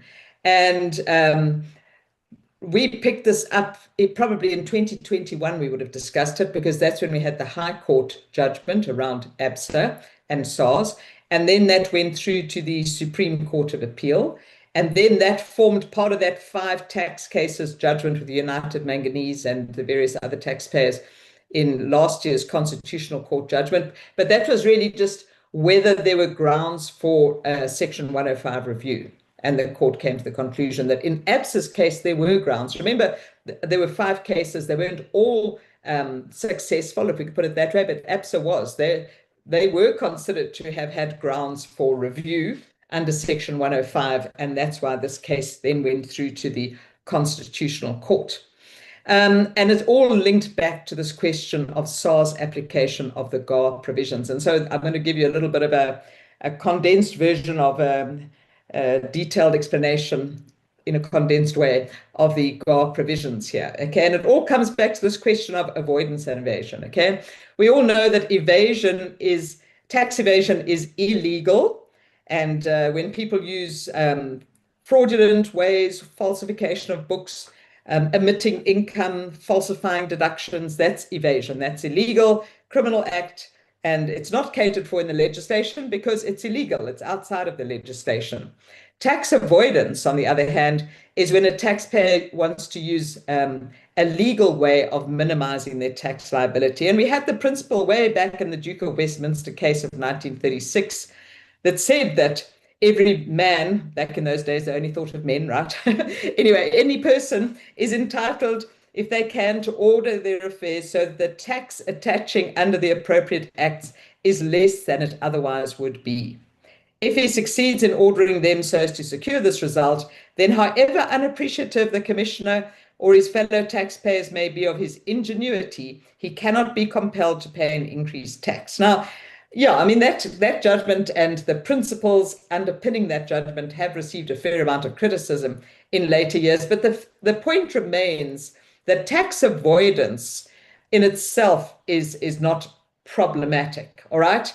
People can use legal ways to minimize their tax liability. Nobody says you have to pay the maximum amount of tax. If that was the case, we wouldn't worry about choosing between dividends or interest. Dividends tax-free, interest generally taxable. We wouldn't worry about tax-free investments, okay? I mean, we all like to invest in your tax-free investments because you don't pay tax on the interest, etc. And so that's appealing because you reduce the amount of your tax liability, and that's using legal means to minimize tax liability. But that's oversimplifying it, really. We all know that there are many tax structures that are entered into, structured, complex transactions. We saw that even in the Erasmus case, where I didn't go into all of it, but you got a sense of the complications around those transactions there that the taxpayer had set up to minimize his dividends tax liability. And of course, people can set up all sorts of structures to try and minimize their tax liability. And if it's perfectly legal and it doesn't sort of get caught in the crosshairs of any of the anti-avoidance legislation, then it's absolutely fine. But we have to, of course, recognize that there are specific anti-avoidance provisions in the tax legislation. We see it in the VAT Act, we see it in the Income Tax Act, where there are provisions that are geared to identify areas where tax might be saved in a way that the policymakers feel is inappropriate, and so they seek to counteract that.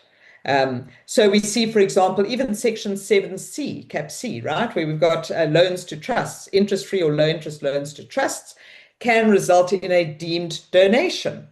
And that's a type of anti-avoidance provision. We see loans to shareholders of companies in certain circumstances can give rise to a deemed dividend, which triggers dividends tax. We see the connected person provisions, which might deem, for example, if you have a sale between connected persons, it's deemed to take place at market value, whereas the sale might be at some different value. And those are all specific anti-avoidance provisions. And then overarching all of that is our general anti-avoidance provision, our GAR provision. And that's what was the focus in the ABSA case. Now, let's just get a picture of what happened in this ABSA case, and then we'll go in and unpack the GAR provision, and I'll try and keep an eye on time so I don't carry on until midnight tonight. But there's a lot to be said here, right? So ABSA's investment, here's ABSA. They invested in preference shares. Nothing unusual. It's a bank investing in preference shares. Okay, and the amount is rather large, 1.9 billion rand. And they invested in preference shares in PSEC3, which is a special purpose vehicle. And you'll see that these are residents. ABSA is a resident company, PSEC3 a resident company. And so when ABSA invested in these pref shares, ABSA received dividends from the pref shares, right? And the dividends were exempt under Section 10(1)K. Okay, nothing too strange there, or so one might think. But SARS certainly had cause to look much deeper than that. And in fact, ABSA said, as far as they were concerned, this is all they knew. They only knew about their investment in PSEC3. They didn't know about anything else that happened further down the line. So all they knew is they bought preference shares, they got dividends, the dividends were exempt, and off they went. Except that there is a little bit more, even at this level, because all of this involved a company called Macquarie, which is a very large Australian-based multinational company. And there was a guarantee that this preference share return, the dividends would never fall below a certain level. So there was a guaranteed return on these preference shares. So that was also put in place. But in itself, nothing too unusual there. And as I say, ABSA vowed that they knew nothing else about what happened. But when their money went into PSEC3, PSEC3 then invested into another special purpose vehicle, PSEC4, also a resident, And then, so the gray little arrows here show the flow of capital. Okay, so that money then from PSEC 4 was then invested into what's called the Delta One Trust.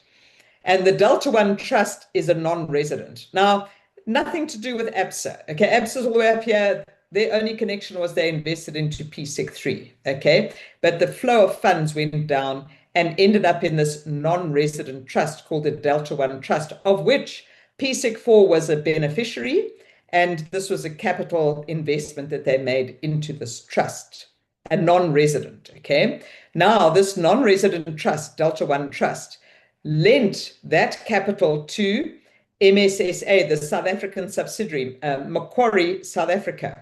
And as I say, Macquarie is the company that put this whole structure together, basically. So Delta One Trust lent money to Macquarie, the SA sub of the Australian company, and there was interest paid on that loan to the Delta One Trust. Now, if we just stop and think about that, so paid from a South African borrower to a non-resident trust, it's SA source interest going to a non-resident.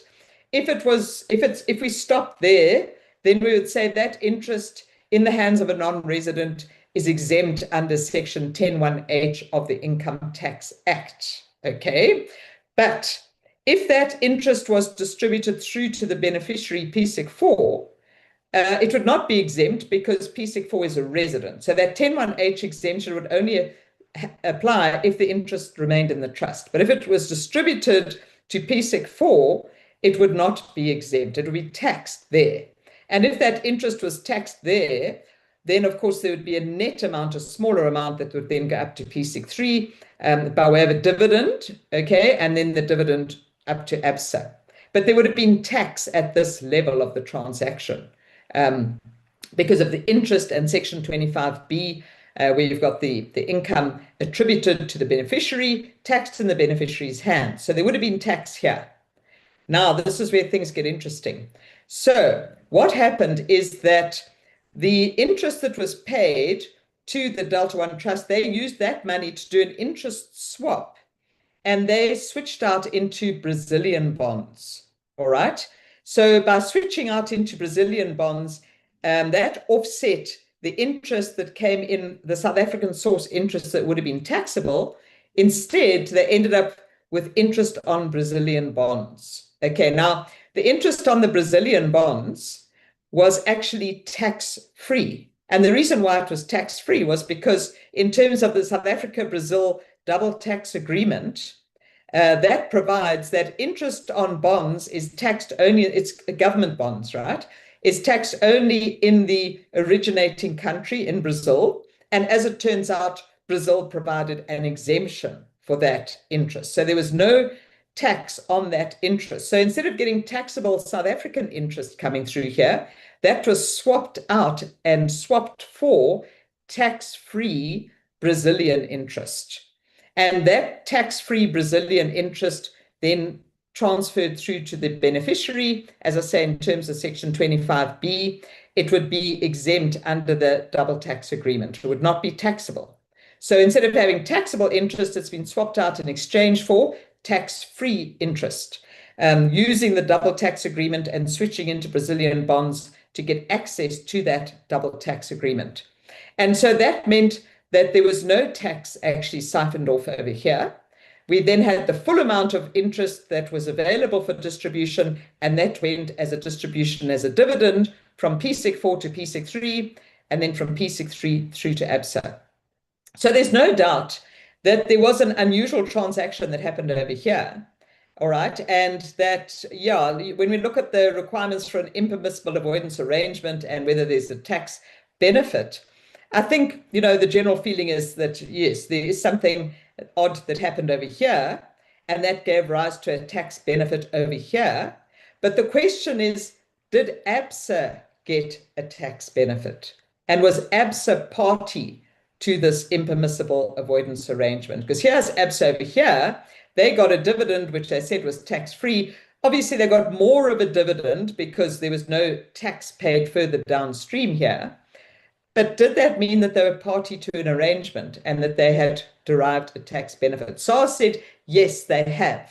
And on that basis, SARS raised an additional assessment. They applied the GAR provision to ABSA, and they raised an additional assessment on ABSA, and they taxed them this amount that they received by way of this dividend, tax-free. SARS said, no, it's not a tax-free dividend. It's actually interest. We're going to tax you as if it was interest, and then it would become fully taxable in ABSA's hands.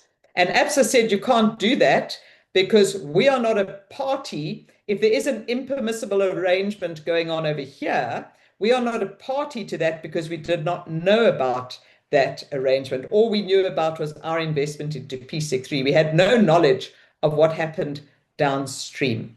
Okay, but this is really, these are the questions that the court had to wrestle with to say, was SARS correct in raising their additional assessment, in applying the GAR provision against ABSA?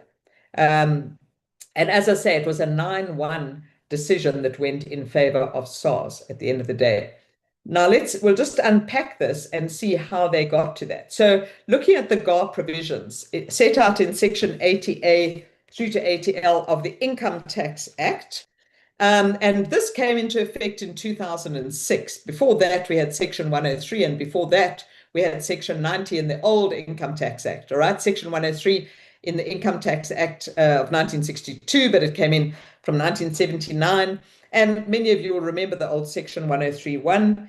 We had a transaction operational scheme, which resulted in the avoidance, reduction, or postponement of a tax liability. So that was effectively a tax benefit. There was an element of abnormality.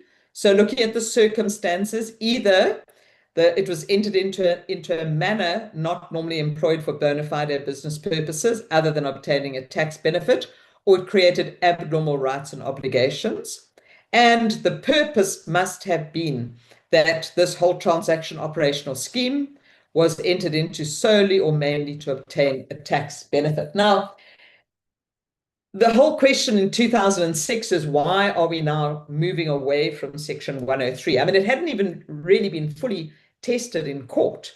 And yet it was found, I think the feeling from SARS was that it was ineffective. And some of the key problems with section 103 were this purpose aspect, that it was entered into solely or mainly to obtain a tax benefit. That was a subjective test of purpose, and it was felt that the taxpayer could challenge that quite successfully if they just were able to show that there was some other purpose of entering into the transaction operational scheme.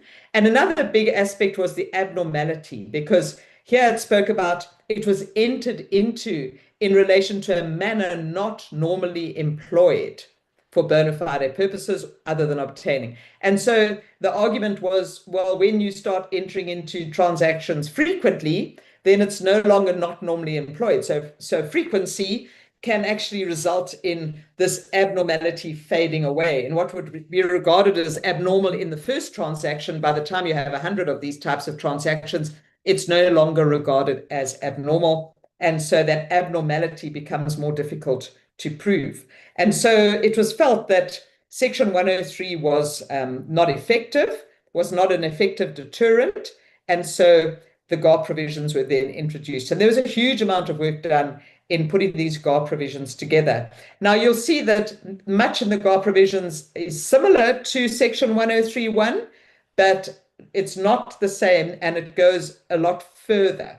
And one of the points that we must make here when we talk about the ABSA judgment, and this is brought through very strongly in the judgment, is the view that the GAR provisions were always intended to be very broad. And this is what the judgment says repeatedly, that they must take a broad interpretation in looking at the GAR provision, because it was always intended to be much more broad than what we had in section 103(1). So when we look at the GAR provisions, so the general anti-avoidance rules, we talk about the GAR provisions, okay? SARS can apply the GAR provisions when there is an impermissible avoidance arrangement, okay? And that term impermissible avoidance arrangement is, well, it's defined in section 80L, but it's really set out in detail in section 80A, okay? And we said that the GAR provisions run from section 80A through to L. So the very first one tells us what is an impermissible avoidance arrangement, but then it brings in all these various terms. And so when we finished, if we had to just put it out into a little graphic depiction, we have an arrangement with a tax benefit that gives you an avoidance arrangement. And if you have your sole or main purpose to obtain a tax benefit, and there's a tainted element, this abnormality aspect, that leads you through to the impermissible avoidance arrangement. And if there's an impermissible avoidance arrangement, then SARS can take steps to do certain things, and that's set out in section 80B. So SARS can disregard, recharacterize any steps in the arrangement. They can treat people, different parties, as one party. They can deem connected persons to be one and the same person. They can reallocate gross income or expenditure or rebates between the parties. And here's what we saw in ABSA. They can recharacterize any gross income, receipt or accrual of a capital nature or any expenditure. They can recharacterize. And that's what they did in ABSA's case. They recharacterized. They said, you saying this is a dividend that you've got, but we're going to call it interest, and we're going to treat it as if you had received interest. And the other one is they can treat the impermissible avoidance arrangement as if it had not been entered into in such manner or as the commissioner deems appropriate. Okay, so they can disregard parts of the transaction, they can recharacterize, they can group people together.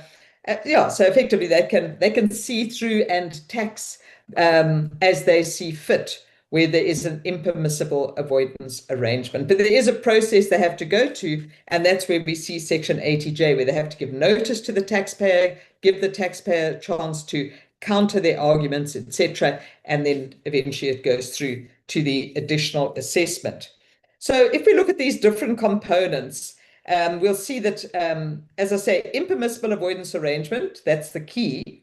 If we have that, we've got a problem, okay? And then SARS raises the additional assessment after following certain processes.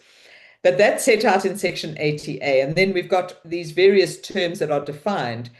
Generally in section 80L is where we find the definitions, but in tax benefit we see defined in section 1 of the Income Tax Act. Okay, anyway, so arrangement is defined very broadly, and arrangement is defined as any transaction, operational scheme. Remember those words from section 103, okay? But it goes broader than that.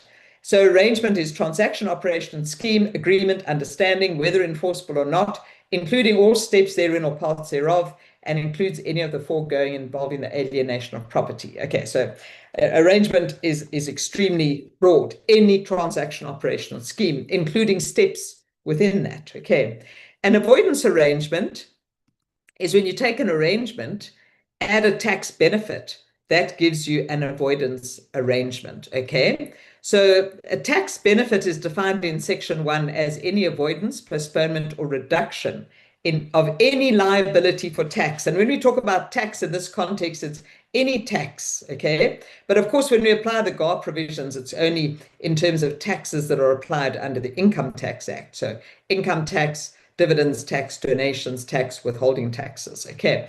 But the tax benefit can be the avoidance of any kind of tax. And it's avoidance, postponement, or reduction. And an impermissible avoidance arrangement is when you have an avoidance arrangement, so it's an arrangement with a tax benefit, and it has had the sole or main purpose of deriving that tax benefit, but section 80G creates a presumption of purpose, so it strengthens that purpose test, makes it more difficult for the taxpayer to rebut that. And there's this element of abnormality, this tainted element, and that comes through section 80C. And we'll see that coming into 80A when we talk about the impermissible avoidance arrangement as well. All right, so when we talk about having an impermissible avoidance arrangement and we say who is a party to that arrangement, any person, etc., who participates or takes part in an arrangement. So my question earlier when I looked at the ABSA transaction, and I said, if there was an impermissible avoidance arrangement down here where we swapped out the SA interest for Brazilian interest, was ABSA a party to that arrangement? That was the question, looking at this definition of party in section 80L. were they a person who participated or took part in this overall arrangement? And tax we covered just now. So when we look at this actual terminology in Section 80A, the impermissible avoidance arrangements, an avoidance arrangement is an impermissible avoidance arrangement if the sole or main purpose was to obtain a tax benefit, okay, as I indicated on my little diagram.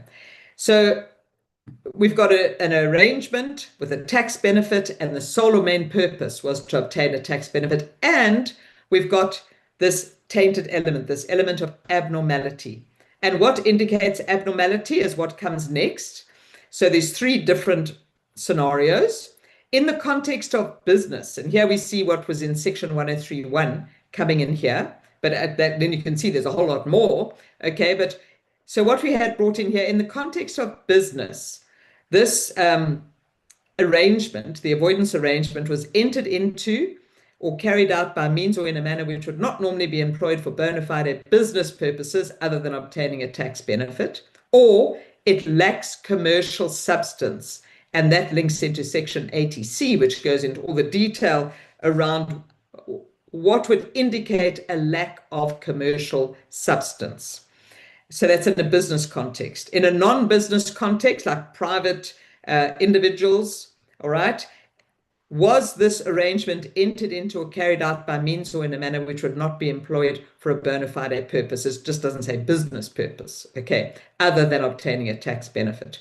But you'll see here, commercial substance obviously comes in a business context, doesn't come in this non-business context. But in any context, if this arrangement has created rights or obligations that would not normally be created between persons dealing at arm's length. So again, that's bringing in the terminology we had in Section 103.1, or, and this is an aspect that certainly in Canada has resulted in most of the GAR's successful application by their Canadian tax authorities, is where this arrangement would result directly or indirectly in the misuse or abuse of the provisions of the Act. And yeah, it still remains to be seen how that might be applied in a South African context. So the ABSA case didn't interrogate this aspect. So the ABSA case was interrogating the case of saying, we've got an arrangement, there's a tax benefit that has been derived. Let's just leave ABSA out of the equation for now. There is a tax benefit that was derived when we did that interest rate swap of SA interest. We swapped it out for Brazilian interest. Was the sole or main purpose to obtain a tax benefit? And was there an element of abnormality? And Saul said there was a lack of commercial substance because there was this round trip financing that took place when we had this little transaction down here, the swapping out of the interest into Brazilian interest. So Saul said that was an aspect that lacked commercial substance. And so on that basis, Saul said there was an impermissible avoidance arrangement. But does that mean that ABSA should have been implicated? Now, just in terms of looking at this purpose, remember we said that we've got an avoidance arrangement where you've got a tax benefit and you've got the sole or main purpose was to derive the tax benefit. And then this presumption of purpose is that it's presumed to have been entered into for the sole or main purpose of obtaining a tax benefit, unless and until the party obtaining the tax benefit proves that reasonably considered, in light of the relevant facts and circumstances, obtaining a tax benefit was not the sole or main purpose of that avoidance arrangement. And noticing that the purpose of a step in or part of an overall arrangement might be different from the arrangement as a whole. Now, in the judgment, this Constitutional Court judgment of 2026, in paragraph 51, they make the point that this presumption of purpose indicates that this purpose test is now an entirely objective test. Remember, I said that under the Section 103, it was a subjective test, okay? Now, objective test that the taxpayer would have to rebut, and the taxpayer would have to consider that, the person deriving the tax benefit, they would have to show that in the light of the relevant facts and circumstances, another purpose, that this is not the sole or main purpose. But if there is a tax benefit, then the purpose is presumed, unless the taxpayer is able to prove otherwise. That's essentially what Section 80G is saying. And as I say, that has become an objective test. So if we started with the High Court case back in 2021, SARS had raised this additional assessment on ABSA, and ABSA went to the High Court for a review. Now, they could have said, we are not happy with the assessment, we are going to object to the assessment, and they could have gone through the whole objection and appeal process. But they felt that was just going to be too long. In fact, the words were long and convoluted process. And so they wanted to kind of shortcut that by going to the High Court and saying, can you please look at these decisions of SARS and the legality of these decisions? SARS refused to withdraw their Section 80J notices. So they told ABSA they're going to apply the GAR provision. ABSA gave them a counter argument, but SARS went ahead and raised the additional assessment. And ABSA was saying that was incorrect administrative process. They should have considered ABSA's counter argument, and they should have withdrawn the 80J notice. So they were asking the High Court to review that action by SARS, and they invoked Section 9 of the TAA, which says that there can be a review of a SARS decision, basically, and that's essentially what they were doing. But SARS went ahead and raised this tax liability. So they applied Section 80J 3C, which says that the commissioner, after they have received the response from the taxpayer, they can go ahead and determine the liability for tax in terms of this part. And that's what SARS did. They determined that tax liability. But ABSA was saying that they had acted unfairly. They hadn't properly considered ABSA's counter argument. So they were asking the High Court to review that SARS decision and also to look at the letters of assessment, which ABSA said were wrong. They were illegal. They were based on the wrong presumption of applying the GAR provision. Okay, so ABSA argued that they were not a party to the arrangement because they didn't know about what happened downstream. And they said they themselves did not derive a tax benefit. Okay, so just to take you to this diagram again, ABSA over here, the mischief happening down here, and ABSA saying we knew nothing about what happened below PSEC 3. We didn't know about this. If we didn't know about it, we can't be a party to the arrangement. And if there was any tax benefit that happened, it happened over here. It didn't happen in our hands. We got a dividend, and whether we got a big dividend or a small dividend, it would have been tax exempt. And so there's no tax benefit as far as we are concerned. So that was their argument. And even back in 2021, they took that argument to the High Court, and they were asking the High Court to rule in their favor so they wouldn't have to go through the whole objection and appeal process. Anyway, I mean, it took 5 years to go through, and a very, very expensive legal process, because it went from the High Court to the SCA to the Constitutional Court in the United Manganese and 4 other cases, and then again to the Constitutional Court in the ABSA case. So the High Court ruled, when they looked at these two questions, was ABSA a party to an impermissible arrangement? They said no, because they would have to be knowledgeable and in order to be a participant. They said they would have to, such conduct requires volition. They would have to be not merely present, but participating, and that means they must have known about the arrangement in order to be a party. So the High Court said ABSA was not a party to the arrangement. And they said also ABSA did not receive a tax benefit, because they said when you look at whether a particular person has a tax benefit, think about ABSA at the top of that stream of transactions. Did ABSA get a tax benefit? Now, the test to see whether a person has derived a tax benefit has, and that test has come through from the Hicklin case and also ITC 1625, which it uses the but-for test.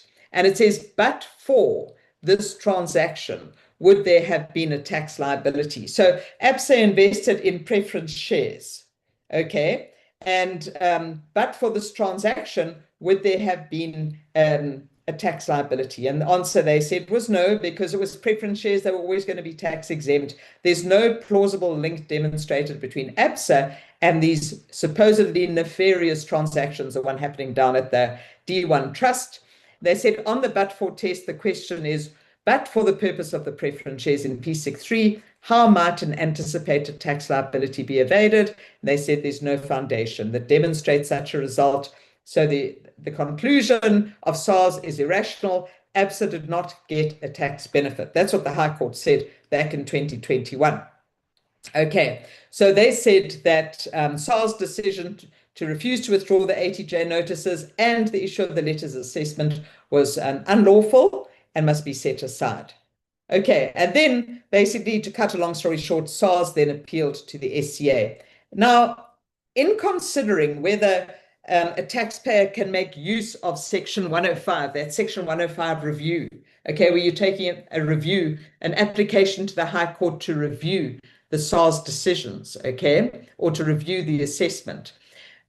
The rule under Section 105, of course, we've got it crystallized in the United Manganese case now of 2025, the Constitutional Court case, but this was in 2021. They were still trying to navigate what were the conditions for making use of Section 105. But they did say that although exceptional circumstances wasn't specific in that particular provision, there should be something unusual, and that would entail a matter of law. So if it's a pure dispute around a matter of law, that would be an aspect that could fall within a Section 105 review. And so they were saying on that basis, they could review and they could act on the taxpayer's application because it was a pure matter of law, they said, and on that basis, they handed down their ruling.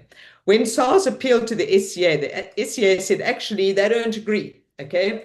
When they looked at whether these matters were in fact reviewable by the High Court, you have to say, did the High Court have jurisdiction? Is this decision not to withdraw the ATJ notice reviewable, either prior to or after issuing the notice of assessment? Was the High Court correct to characterize the challenge as wholly a question of law, which brought it within Section 105?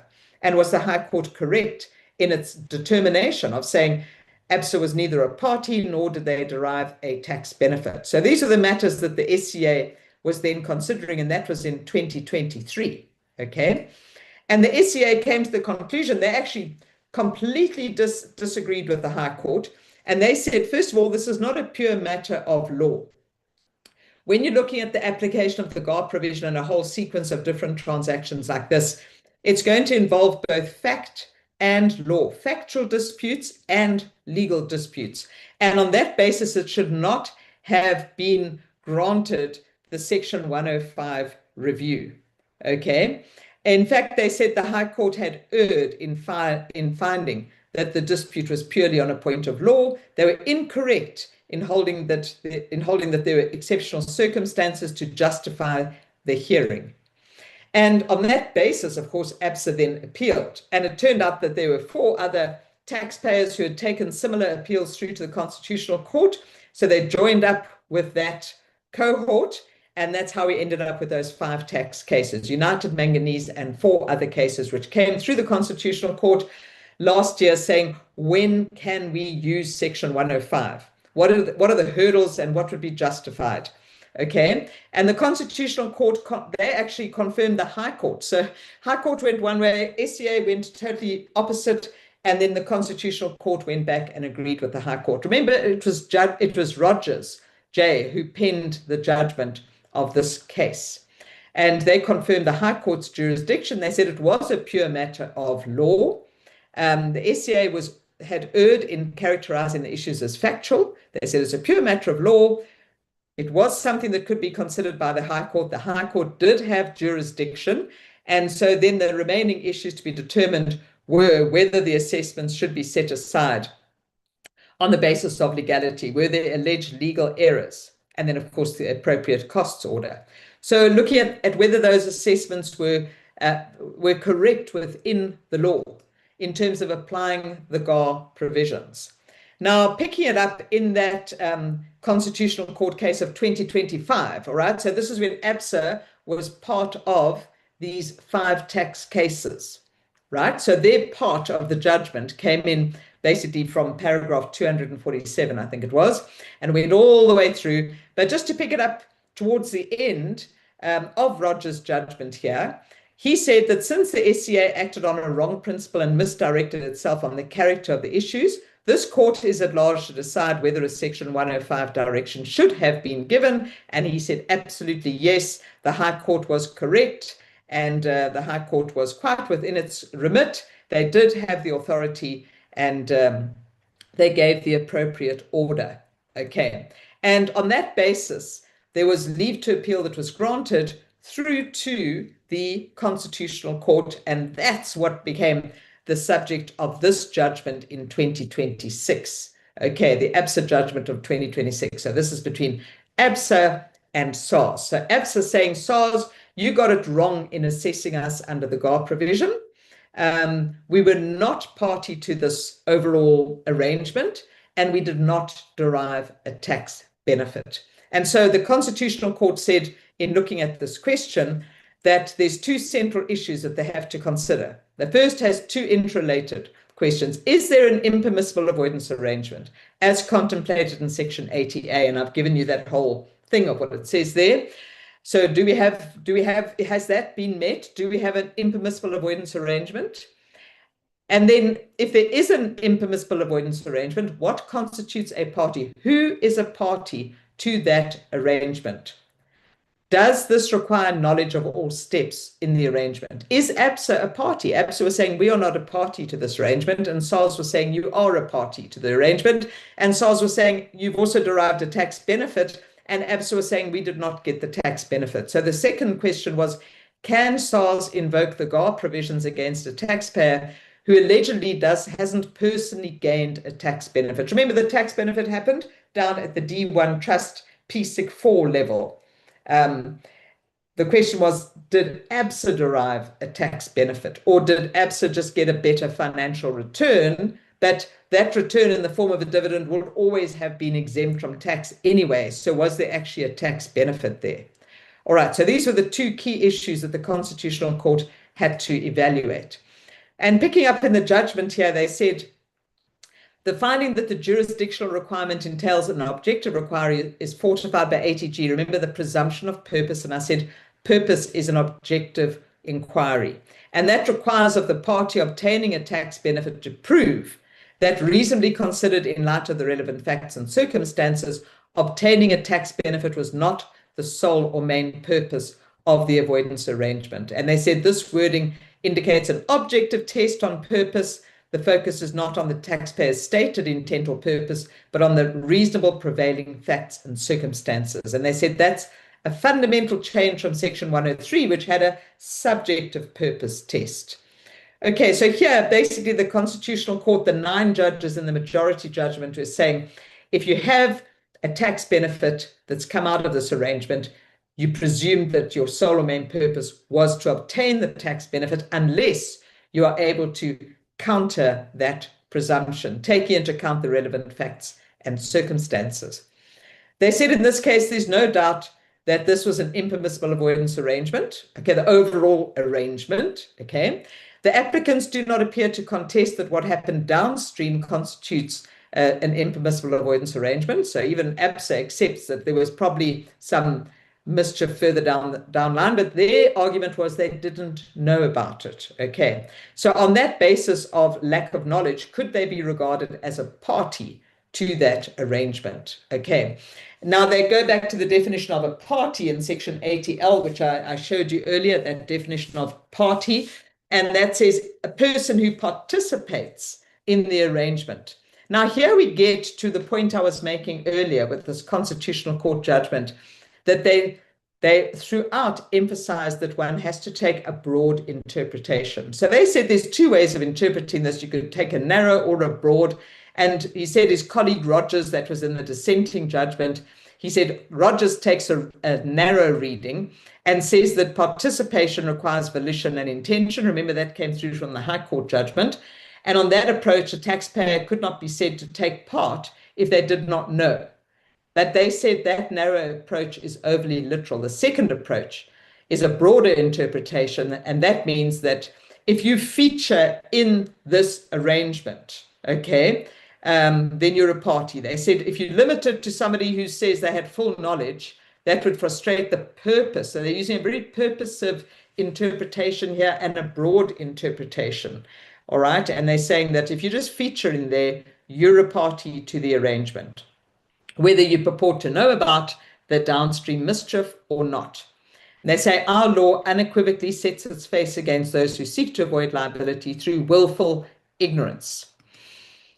They go on, and I'm not going to go through every paragraph, obviously, otherwise we really would be here until midnight. But an interesting aspect that comes out is this principle of objective structural causation.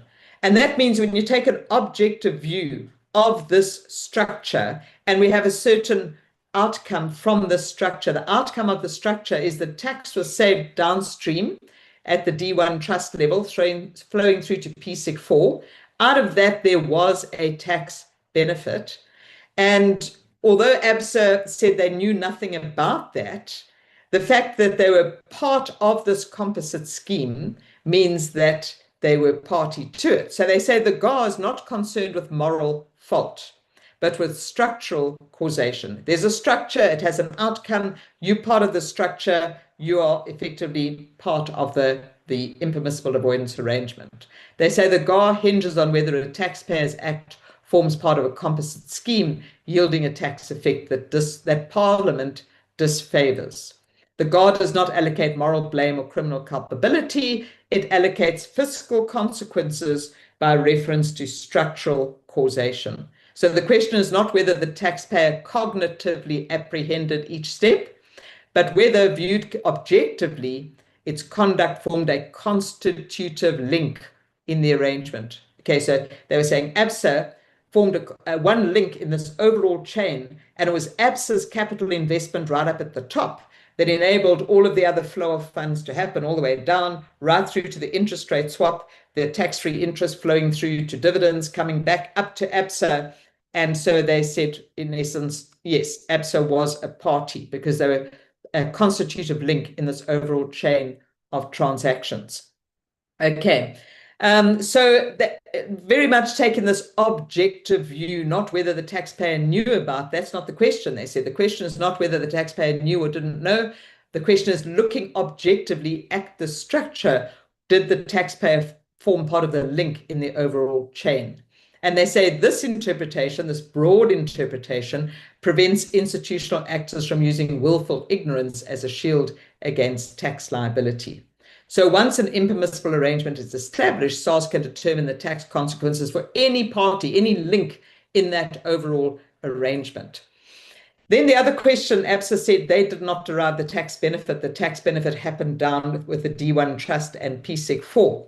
But here the Constitutional Court said that for the GAR provision to be invoked, an arrangement must result in the tax benefit, and the sole or main purpose must be to obtain a tax benefit, and there must be a tainted element. But when you look at the definition of tax benefit and the purpose aspect, which comes through section 80G, and remember we said when there's a tax benefit, we look at the but-for test, going back to the Hicklin case, but for this transaction.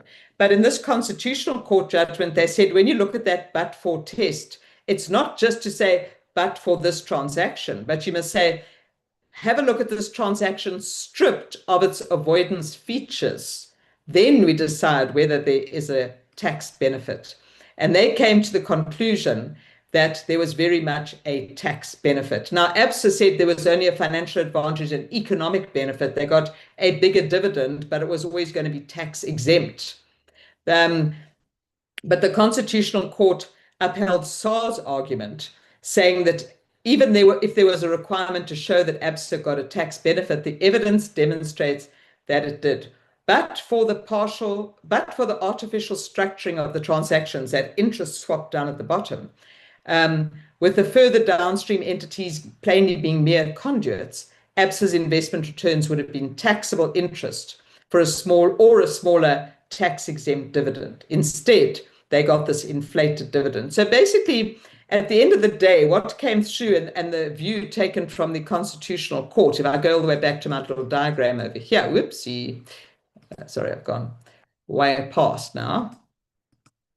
Let's just go back to where I was wanting to go to. My little diagram over.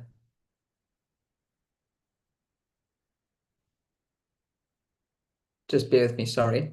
I got a little bit carried away with my clicker. Okay, here we go. Yeah, so when we look at this structure over here, just get rid of this comment box here.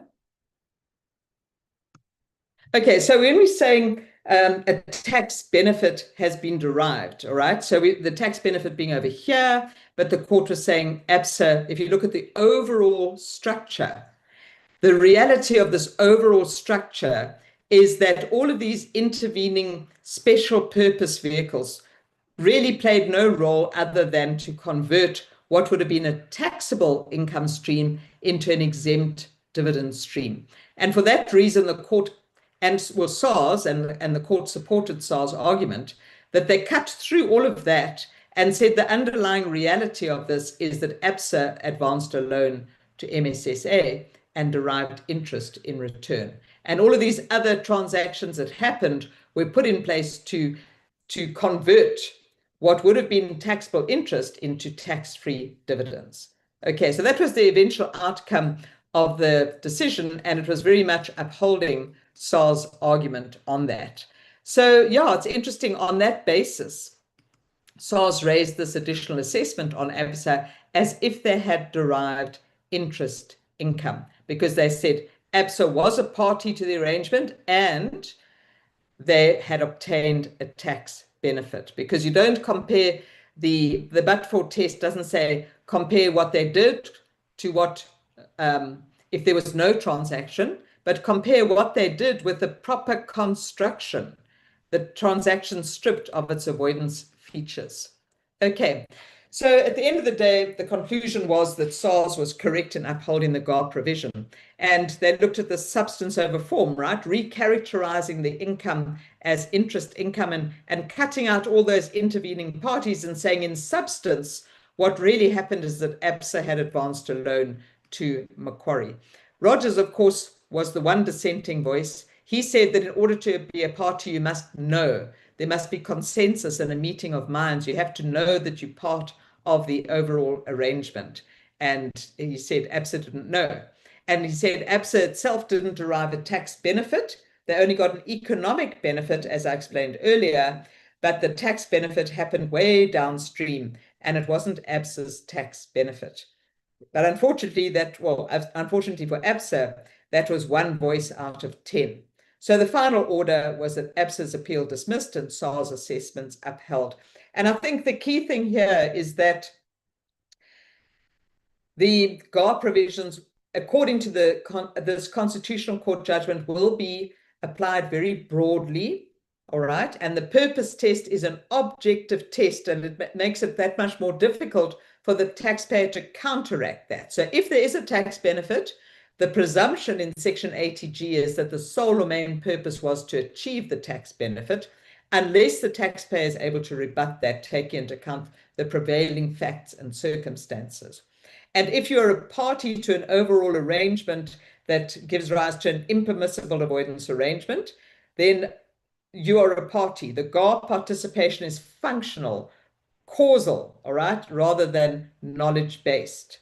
And willful blindness or deliberate information silos cannot be used to escape the reach. And it just means, not just, I mean, it has huge implications going forward, but it certainly does mean that although structured transactions will not suddenly disappear, but one would have to enter into these structured transactions recognizing the interpretation of the GAR provisions that has been applied by the Constitutional Court, this very broad interpretation.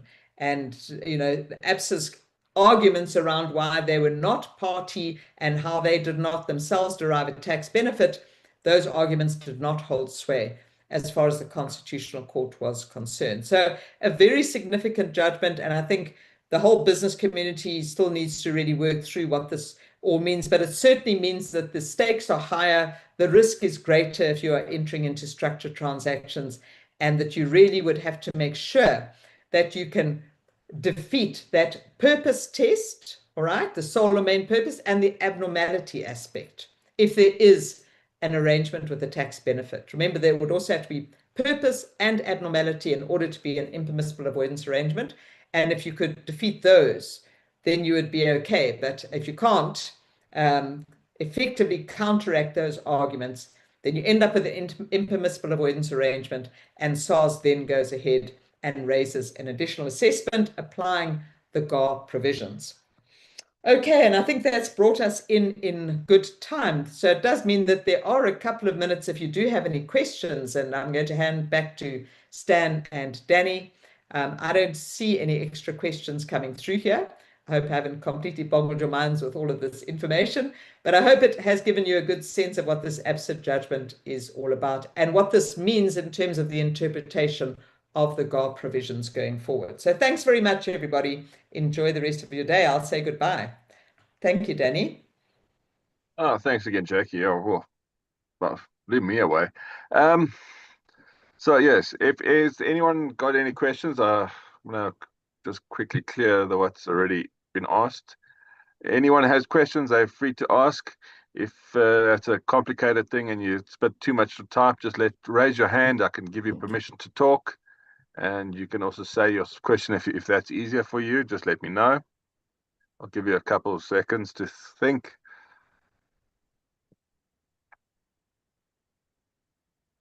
Yeah, well, in the meantime, Stan's going to be quiet, which is normally when he starts talking, but he can't now. We will be sending the notes out. The notes have been sent out. So if you haven't got them, just send us an email. We'll send them again.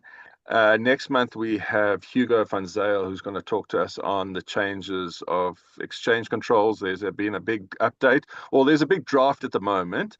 It hasn't been announced yet, but there's big changes coming, and he's going to do a brief overview of the proposed changes. He will then discuss what has been tabled and gazetted so far, but the notes will be coming out soon for those who are interested. Right, I still don't see any questions. I see one, I think. Oh, okay. No, it's just said, please can make the notes available. There will be certificates will be sent out later today when Stan's got a chance. He's just, dealing with the usual ESCOM problems and having to go to places to get Wi-Fi.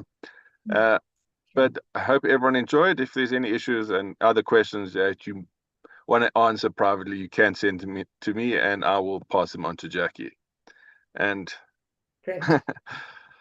All right. Thank you, everyone. Thanks Have a good very day. much. All the best. Cheers. Thank you. Bye.